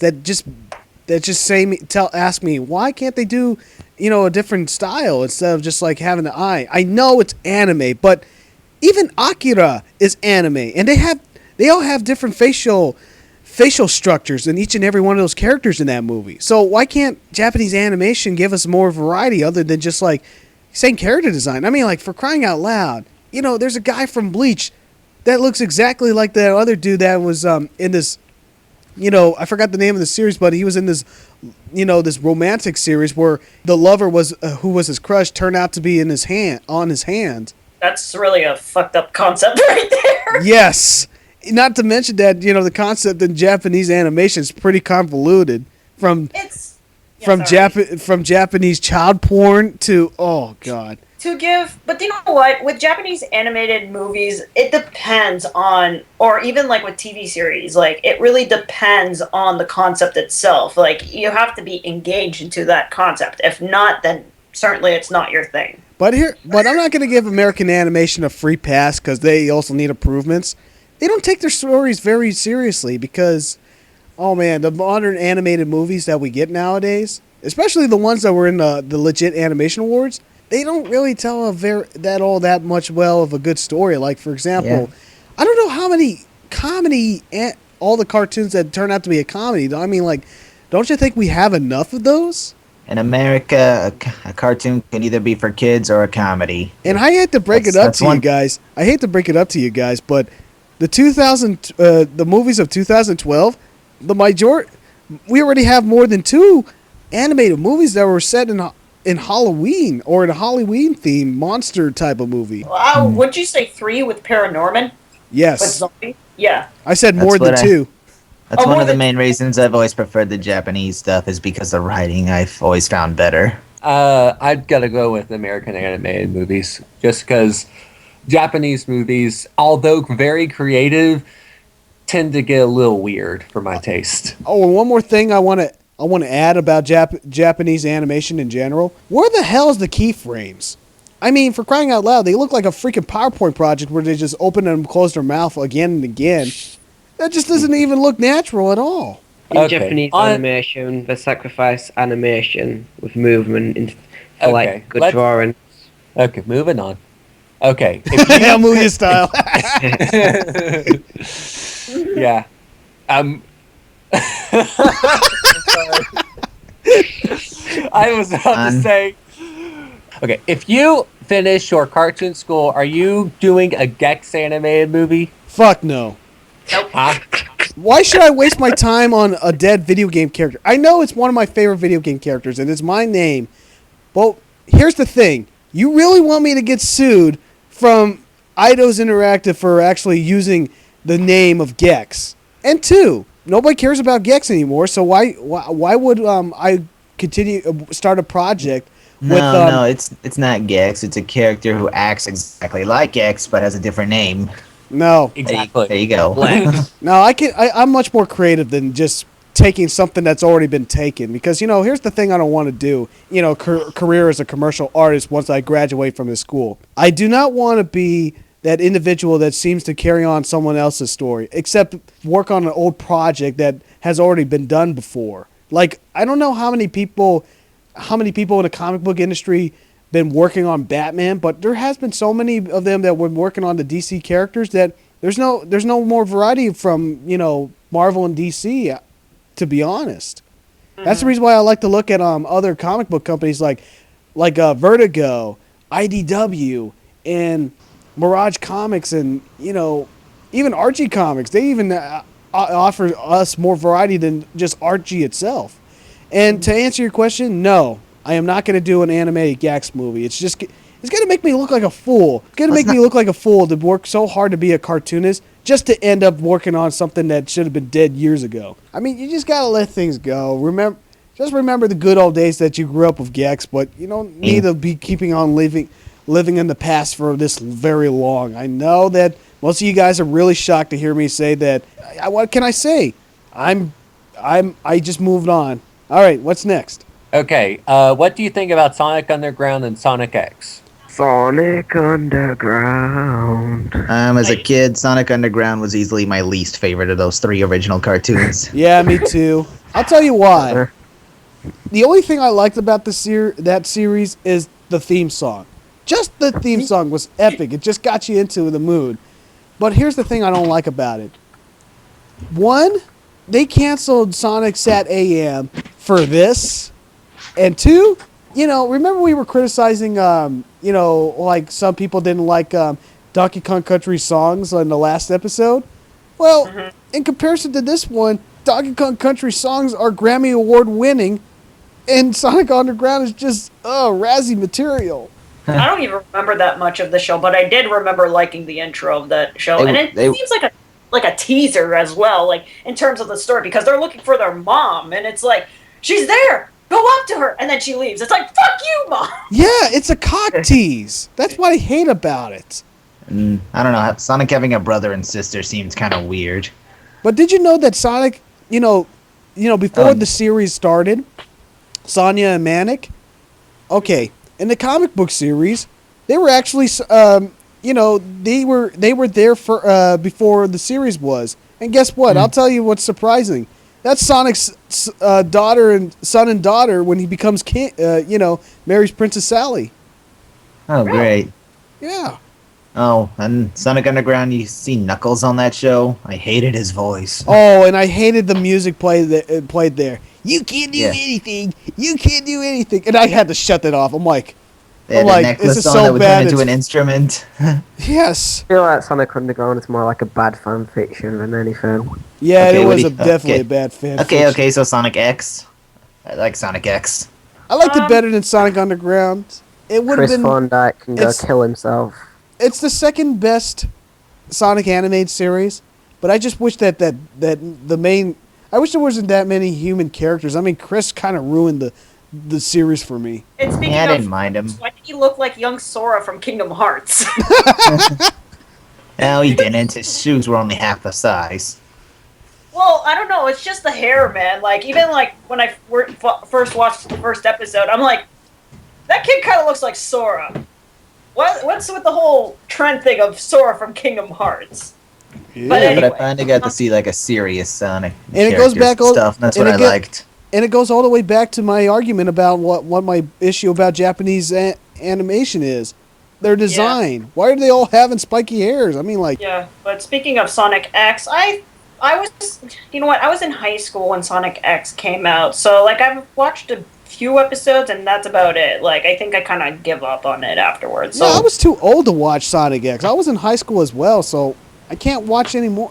I mean, I'm not that much of a Sonic fan to actually follow everything that the franchise had to offer. I mean, like, there's some parts I can just come in, but there's some parts I just have to skip out because, they're target audience for little kids, and it's just like, just because I'm a Sonic fan, that doesn't mean I have to eat everything up. Yeah, Golden Guy. Yeah, besides, I haven't seen that other Sonic show, so thank you, Golden Guy 43, for your questions. Pooch! I mean, legit! Legit! LeChuck! Just say legit. Legit. I don't know. I just like saying LeChuck. Le Goop. Okay. Le Dubla Oblagada. Okay, this one comes from Lauren Seroberts 1. And his first question is, what's your opinion on Death Note? It's good. I love it. I loved it at first, but it takes a really sour turn halfway through. I've only seen one episode of it, and then I forgot about it just because I was busy with college. So first episode blew my mind, but at one point there's a major plot switch, and it just gets. Plus, also, like, that was at a point where I did not give a shit about anime. Like, I was slowly, like, losing interest. All right. We will always have opposite views on that. Any other opinions? Nope. Nope. All right, next question. Okay. Second theme song What stunk. what do you think best movie / TV show based on a comic / graphic novel? Persepolis. End of story. Yeah. Oh, well, yeah, I'll throw in Persepolis in there, but I think, like a movie and TV show based on a comic and graphic novel, I'm going to throw in Batman the Animated Series just for nostalgia takes because I did like watching that show as a kid.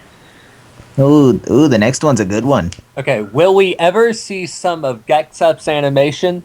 No, because you guys, here's the I know that I'm trying to keep my school very sacred because it's like me and my personal life. But here's what my school has told me, and I can see where I can see that I'm really starting to hate my older artwork before I came to school because I'm really improving. Because they told me that you're gonna improve so much that you're gonna hate your artwork on your first year of school, and right now I improved so much in comparison to before I came to school that. Right now, I'm looking at my older artwork saying that it's crap. And, like, if you don't like your older artwork, that's telling you that how much you're improving. It's just like, okay, here's a great example. Look at my older reviews. They're really tough to sit through because of, like, how busted my microphone is, the way I wrote my scripts, and the way I tried to deliver jokes. Not as good in comparison to, like, what I did in the later years. I mean, like, try sitting through my first review on Gex Enter the Gecko with a straight face. Yes, I'm asking you to sit through it and with a straight face and tell me that was the best review I've ever done. Will we see some of yours in your last year there? Okay, maybe on my last year I will show you some of my animation, but here's the thing: I don't want to release in the internet. Some of the characters that I grew up creating. Here are the characters that I grew up creating that I do not want to release out there, but due to like somebody might steal my ideas and claim it as their own because I don't want. Because that's another thing that my school told me. Don't post anything on the internet unless you're 100% guaranteed that it's safe. Because if I give out something that is so holy and sacred to me, anybody can steal it, and I'm not going to give it to anybody on even my website, itstailtime.net. I'm sorry. Yeah. Or you know what? Some people usually use watermarks for their images too, so that way nobody can like claim it as their own. So yeah, not to mention that the issue of recoloring, that's thievery 101. Oh yeah, big time. Yeah, and they can actually steal my stuff and just recolor it and say, "This is my character. I drew it all myself." I'm like, bullshit. My name's not Sonic. It's Blonic. Okay, I guess that's all the questions we have for this guy. Yep. Thank you, Lauren Sir Roberts. One. Legit. All right, next question. Okay. Keo99able. What do you think about Aardman Animation, Wallace and Gromit? And do you think that they have never done any bad fully theatrical released movie? All of them have fresh on to Rotten Tomatoes, just so you know. I don't give a damn about Rotten Tomatoes, but okay, I like alright animation. Yeah, they're pretty good. I think that answers our questions on the last mailbag segment where we were asked, is there an animated studios that never released a bad movie? I think that should have been our pick because even Hano said, I do not believe such an animated studio even exists. Yeah. Well, it could have been everything they made after Wallace and Gromit. They haven't made it anything better, and not to mention that their level of creativity is nowhere up there with some of my favorite animated movies. Because I mean, for crying out loud, I still can't get over the fact that Pirates Band of Misfits, their main character is the pirate captain. Come on, give him a creative name. Even though that's supposed to be the joke. But yeah, I kind of agree. Like their movies later on weren't as strong. Like I would say Chicken Run and and I would say Chicken Run is still their superior one, like by far the best one from that studio. Yeah. All right. So next question. What is your favorite animated horror movie? Oh, we know. Horror. Oh, geez, I saw this one that literally freaked me out to death. It was sort of based off this FPS. I think it was called Pain or something. It was just psycho. It was, I wouldn't say it's my favorite, but it's definitely the most scary I've seen because it literally showed people getting surgery while wide awake as sort of inhumane stuff. Well, not in detail, but it was implied. And, like they showed the cut. They showed the cut and then they cut away, just hearing him scream. All right, but what do you? But I talked about it on the Arcadia years ago. Oh, okay. But I think with an animated horror movie, it could be like anything that shows like scariness. Like maybe it can be targeted to kids, like Coraline, for example. Yeah, Coraline is a great example of a horror kids movie. Or even I would throw in Monster House just because, like, I don't know. I know it's sort of like the writing and humor is kind of a little cheesy at some points, but it's just like the concept of a monster coming to life and wondering why is this monster coming out to life. Like when you found out what that was, like when the three kids were in the house, I have to admit that did quite disturb me, and that's why I got a PG rating. Oh, how do I forget about this? My number 12 favorite anime movie of all time, Feliday. Okay. Yeah, you did mention about that one, but I haven't seen it. Don't come into this movie thinking that this is an anime movie for kids. Because, even the art design is similar to, many of the 90s animated movies. But let me tell you something. This movie is probably the most disturbing, most goriest, and even the most brutal animated movie I've ever seen. Because, you got, because this is a crime drama where this freaking cat is trying to solve the freaking death that's going on, and man, the violence that he has to go through was absolutely thrilling, and it's just like everything was so unpredictable. I just couldn't believe how well the payoff went for all the way towards the end, and oh my goodness, the final battle at the end of the movie. Good God, I nearly vomited because I didn't expect that to happen. Oh God, really? That's the movie I'm going to avoid, that's for sure. Yeah. Oh, Sin the movie. That's what I was talking about. Oh, okay. Let's see another. Yeah, that's the one I strongly. I mean, for those who really want something scary, I really strongly recommend the freaking Feliday movie. Well, they asked what was your favorite. Now, what was the most scary? Yeah, I know. It's my favorite as well. Ha-cha-cha-cha-cha? Yeah. All right. You always give me the Third question. What is your history with Disney Afternoon, and which cartoons deserve a comeback from it? Gargoyles.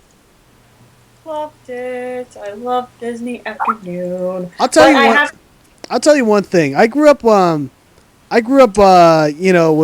shows like Quack Pack, and let me see.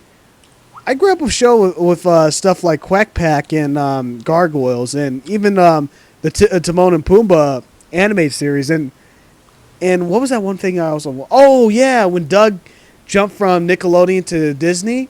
Yeah, okay. That's how I became a bigger fan with the Disney Channel on when they used to show. With the shows that I grew up with was a little more way back. Like I remember watching Chip and Dale Rescue Rangers a lot, and DuckTales, and Darkwing Duck is another big one. And also like the cartoon deserving a comeback from it. I don't know if I really want to see a comeback from these kinds of shows, just because they might lose the continuity of like what happened in the older episodes. So like in terms of like today's animation now, like everything's done like digitally done, and like, so I think it might lose that continuity, and even like maybe they might not get all the original voice actors because some of them have passed on, and they might are in different unions, different regions and stuff like that. maybe in a different format, which, like, maybe comic books, for instance, like, and we've seen it with Darkwing Duck and Chip and Dale's Rescue Rangers, like, they're continuing the series. I heard that Warren Spector's interested in making a DuckTales game. Oh yeah, I've heard about that too. I got one question. Why is Warren Spector all of a sudden obsessing over making Disney video games? I mean, like, Epic Mickey was a shock because this guy is the guy who made System Shock and System Shock 2 and Deus Ex and even the Thief video games. These were hardcore games that are remembered as classics. And they tried to make Epic Mickey all hardcore. And then when it released... It's just that I lost faith with, Warren Spector's direction to work with Disney after Epic Mickey 2, which was... pretty mediocre. It doesn't even compare to its original. Sorry. Yeah, I agree. Even the demo wasn't really that great to begin with, except for the controls, because I played it on the PS3. All right, Super World Jumper, are you there? Yep. All right, now, do we have another question? Okay. Nope. That's it. Thank you, Kia the 099 Abel. We just read your mail. Legit. Legit. Okay. This is from Crash Jack Fan 1994. The first question. Have you ever watched The Triplets of Belleville? If so, what are your thoughts on it?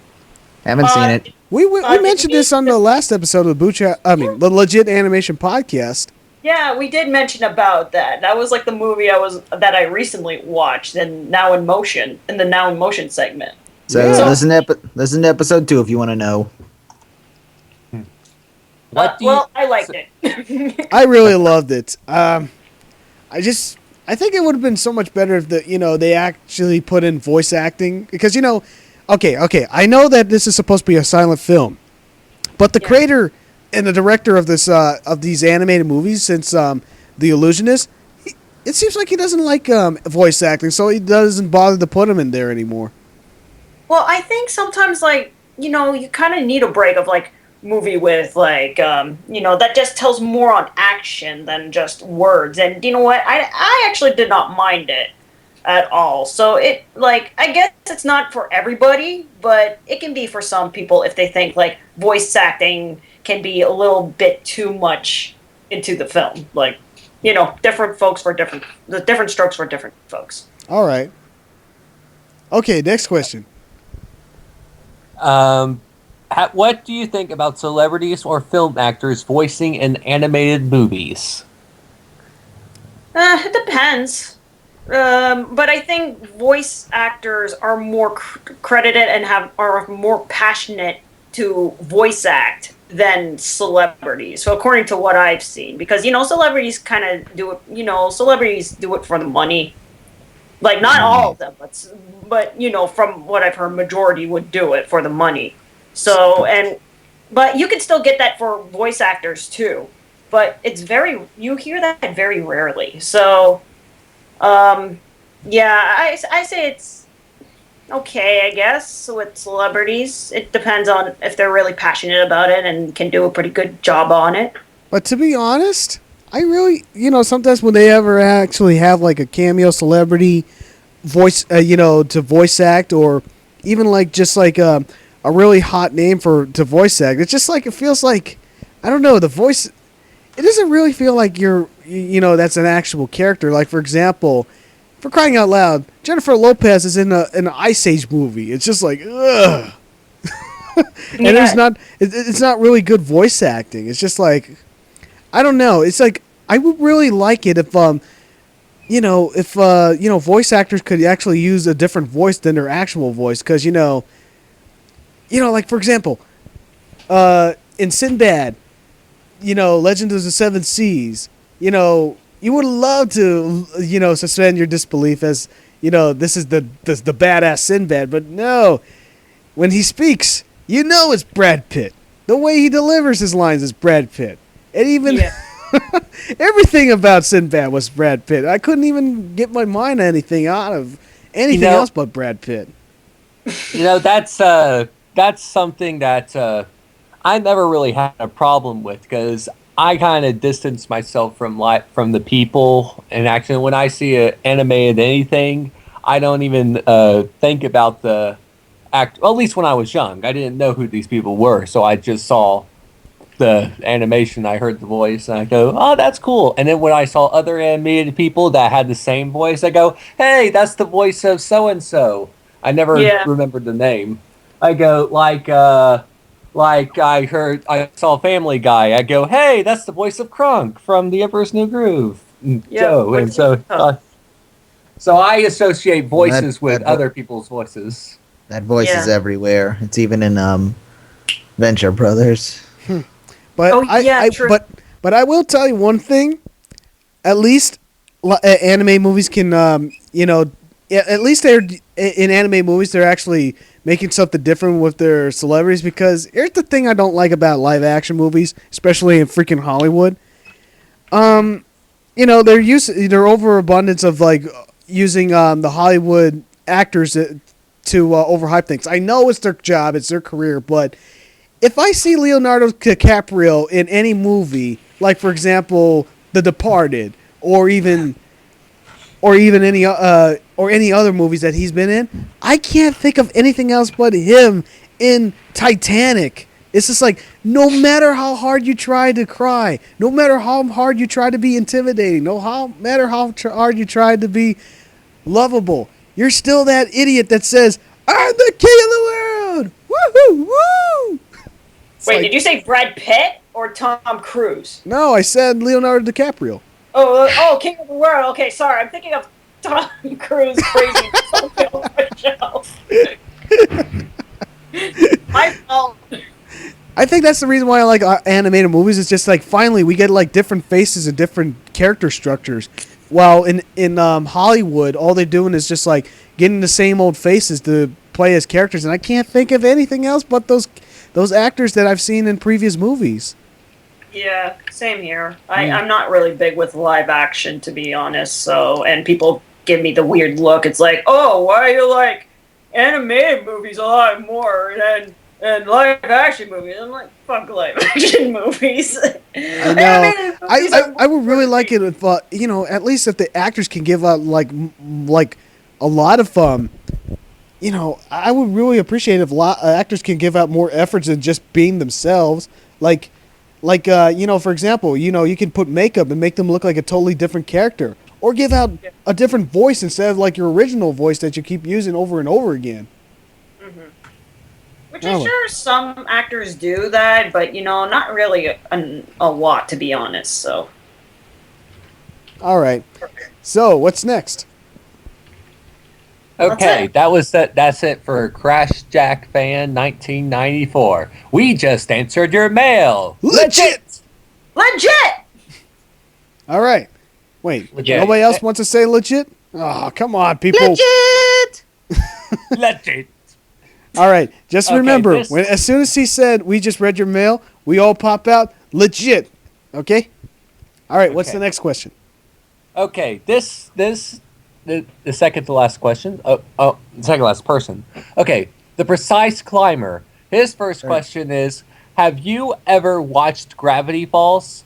No. No. I've seen glimpses of it, but no, never watched it. Why is this person's camera so low? Somebody exalt them, please. Exalt? It's that animated series that I can't get into. Sorry. Okay.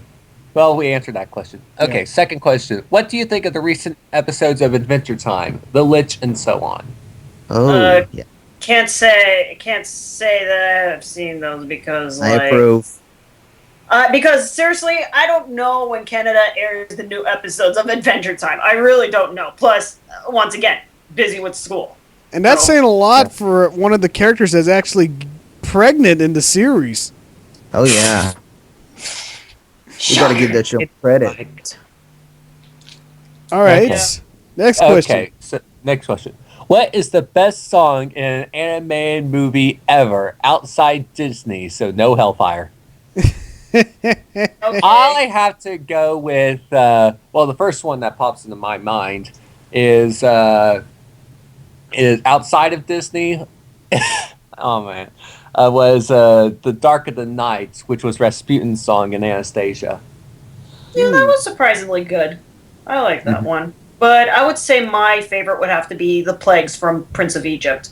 Just Oh yeah. Oh yes, I was about I to say love- one of the songs from Prince of Egypt personally, because you know that song that says "Deliver Us." It's just like every time I listen to that song, goosebumps are all over my body. It's like "Deliver Us." Da da dun dun dun. I have to say, No. every I take it back. It's like, I will not let your people go. It's like the choir was singing like freaking angels, like they're in pain. It's just like, this was fucking dramatic. No, this No, that's beats the- out every single sing-along in all the Disney movies ever. Yeah. You know, so the voice of Pharaoh was actually the actor who played Voldemort. Yeah. Yeah, I thought that was funny. Just a nice piece of trivia. Every song in The Prince of Egypt is just epic. I love listening to that soundtrack. The Yes. beginning is awesome. Every single song. I like playing with the big voice now. I like Look at Your Life Through Heaven's Eyes. That's actually one of my mom's favorite songs.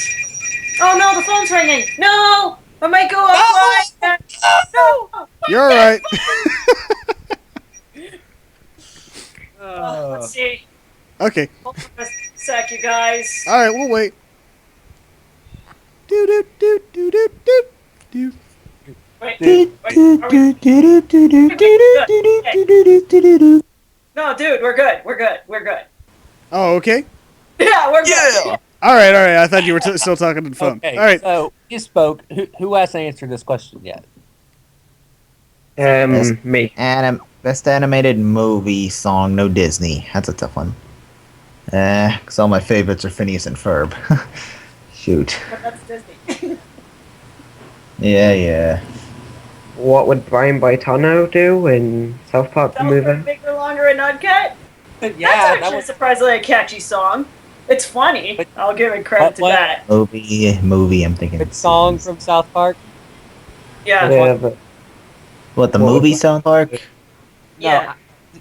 But which song? There's Wait, Blame, or Blame Canada. Boitano. Blame Canada. Yeah, that was a funny one. I don't I know. don't know.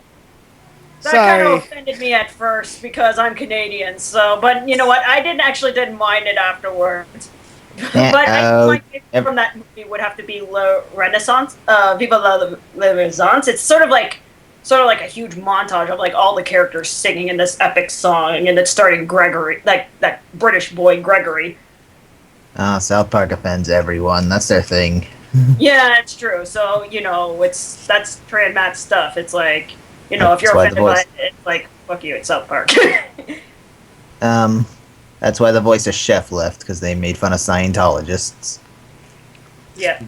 Okay, but anyways, is that it or anybody answer? Did everybody answer? All right. Okay. Okay.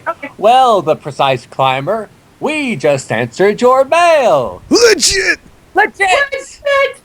Legit! Leonardo DiCaprio. Legit. And All right, now there's next still one. 2 more people. Okay.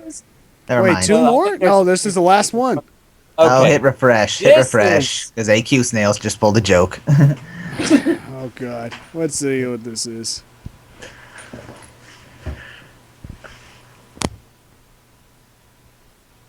It's going good. Yeah, we're good, thanks. Okay. Okay. This last question from M Cooper 2200. His first question is, I like this one. Who is the best Ed? Ed, Double D, or Eddie? I wasn't allowed to watch that show, sorry. I wasn't either, but I still did.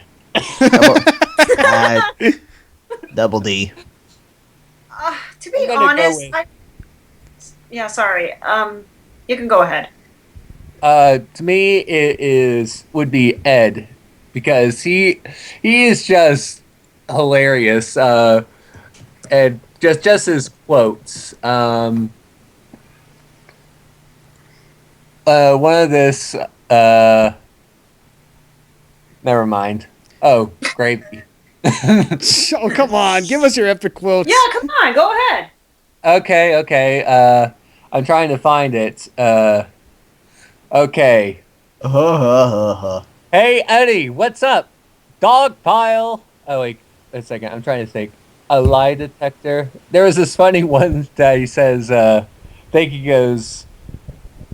Let me try to find it. I've seen like every episode twice, and I don't even know. I'll tell you who's the best, Ed. Jawbreakers. He goes, what we have here is a squirt gun. Please. And it was a turkey baster. Please? A squirt gun? Yeah. What? Yeah. A Canadian squirt gun. And then Okay, Ed that's goes, Eddie. Okay, that's Eddie, not Ed. No, but then Ed says, Canadians are weird. No offense. No, it's okay. There are a few weird Canadians out there. Uh-huh. Hey, we Okay, got so but- many Canadian jokes. Why can't we just all be? Why can't we all just get along?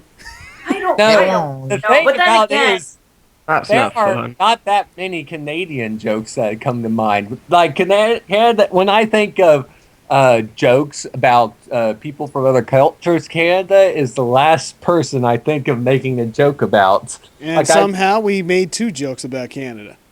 We didn't do it. They did. We just quoted them. thank you, Just quoted. asshole. Okay, but moving on. To be honest, I never really liked watching Ed, and Eddie. Like, it wasn't real. Like, I still watched it, but I was like, it's okay. But to pick the best Ed, I gotta go with Ed. He's just the dumbass of the group. So, and he just says some stupid stuff too. Like, I have to admit, kind of makes me laugh. Okay, so did everyone answer that question? Yep. No. Uh-huh. No. I know. Oh, Okay. jeez, this next one. Okay. Number 2. What are your opinions on the Legend of Zelda cartoon? You know the one. Excuse me, princess. You're excused. Oh. I haven't even seen it, and it looks stupid. I'll tell you one thing that really shocked me. This is actually Hunter the Hun Macadam's favorite video game cartoon. I wouldn't be surprised. Yeah. Well, it's either that or the CDI games. Yeah, at least it's better than the CDI games. But At least Zelda is more, well, to give it credit, at least Zelda is a little more, like, action-orientated. Like, well, more like, she's fighting rather than just, being the damsel in distress. So that I'll give credit to for that cartoon version of Zelda.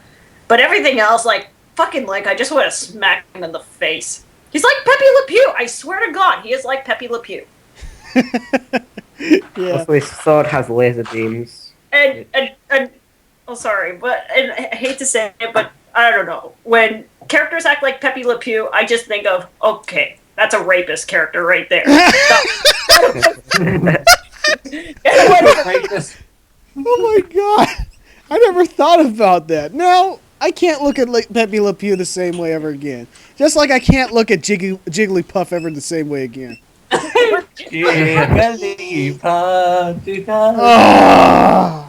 God. Oh, that was not an appropriate noise to make Gex. Come on, one more question. All right. Okay, last question. What are your thoughts on Pixar's decision to make a Toy Story 4, a Finding Nemo 2, and a Monsters, Inc. prequel? I'm pretty sure the first 2 are rumor. Oh well. Yeah. Let me tell you one thing, guys.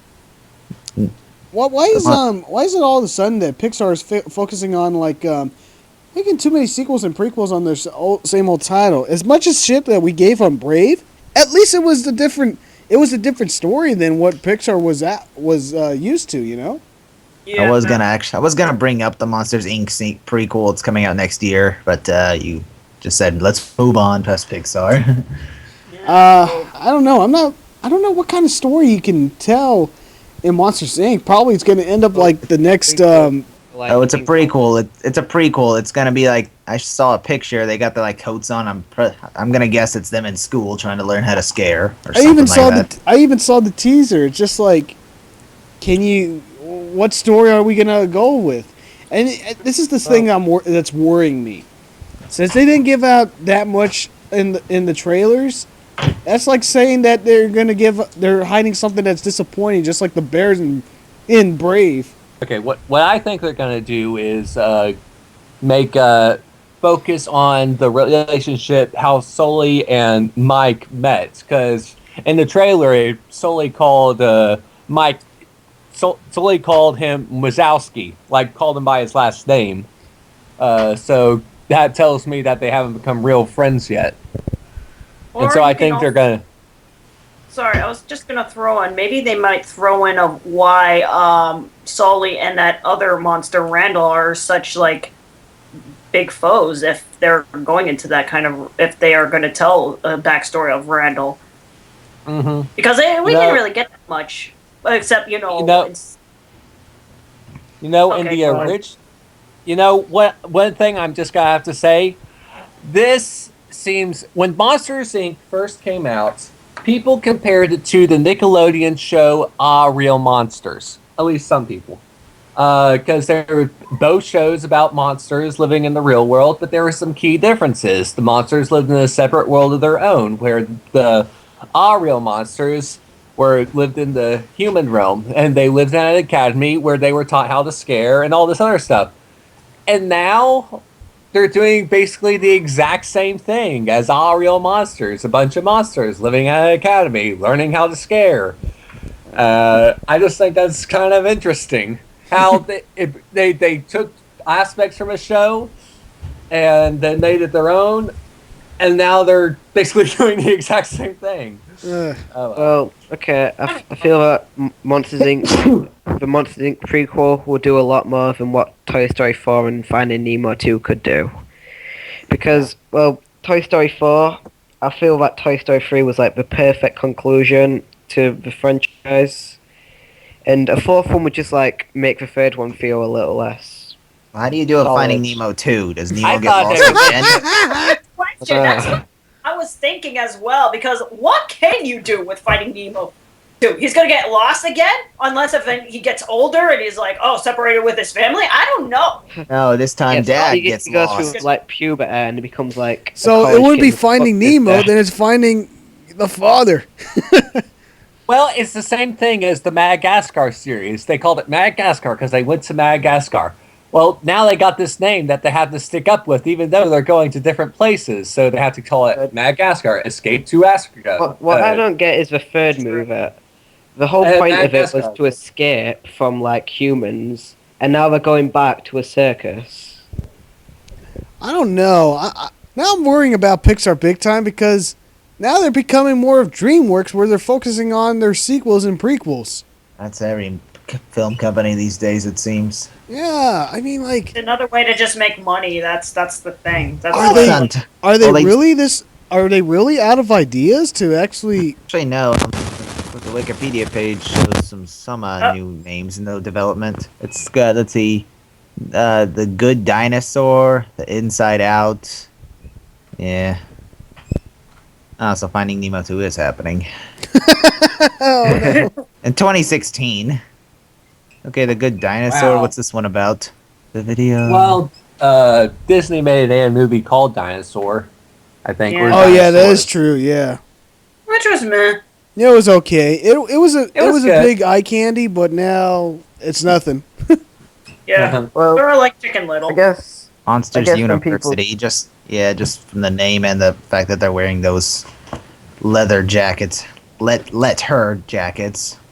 It's like a high school or college movie. Well, and a lot of people like compared like Nintendo to Pixar, saying like Nintendo was the Pixar of like movies and of games. I mean, and now that like Nintendo are making like new Super Mario Brothers like 12, now Pixar are just making sequels. I thought there was a rumor that Toy Story was going to become a television series. Really? Toy Story. Oh, wait! Didn't they have like a Buzz Lightyear animated series? Yeah, they did. It was Star Command. It took place with the real Buzz Lightyear and Star Command, not the toy.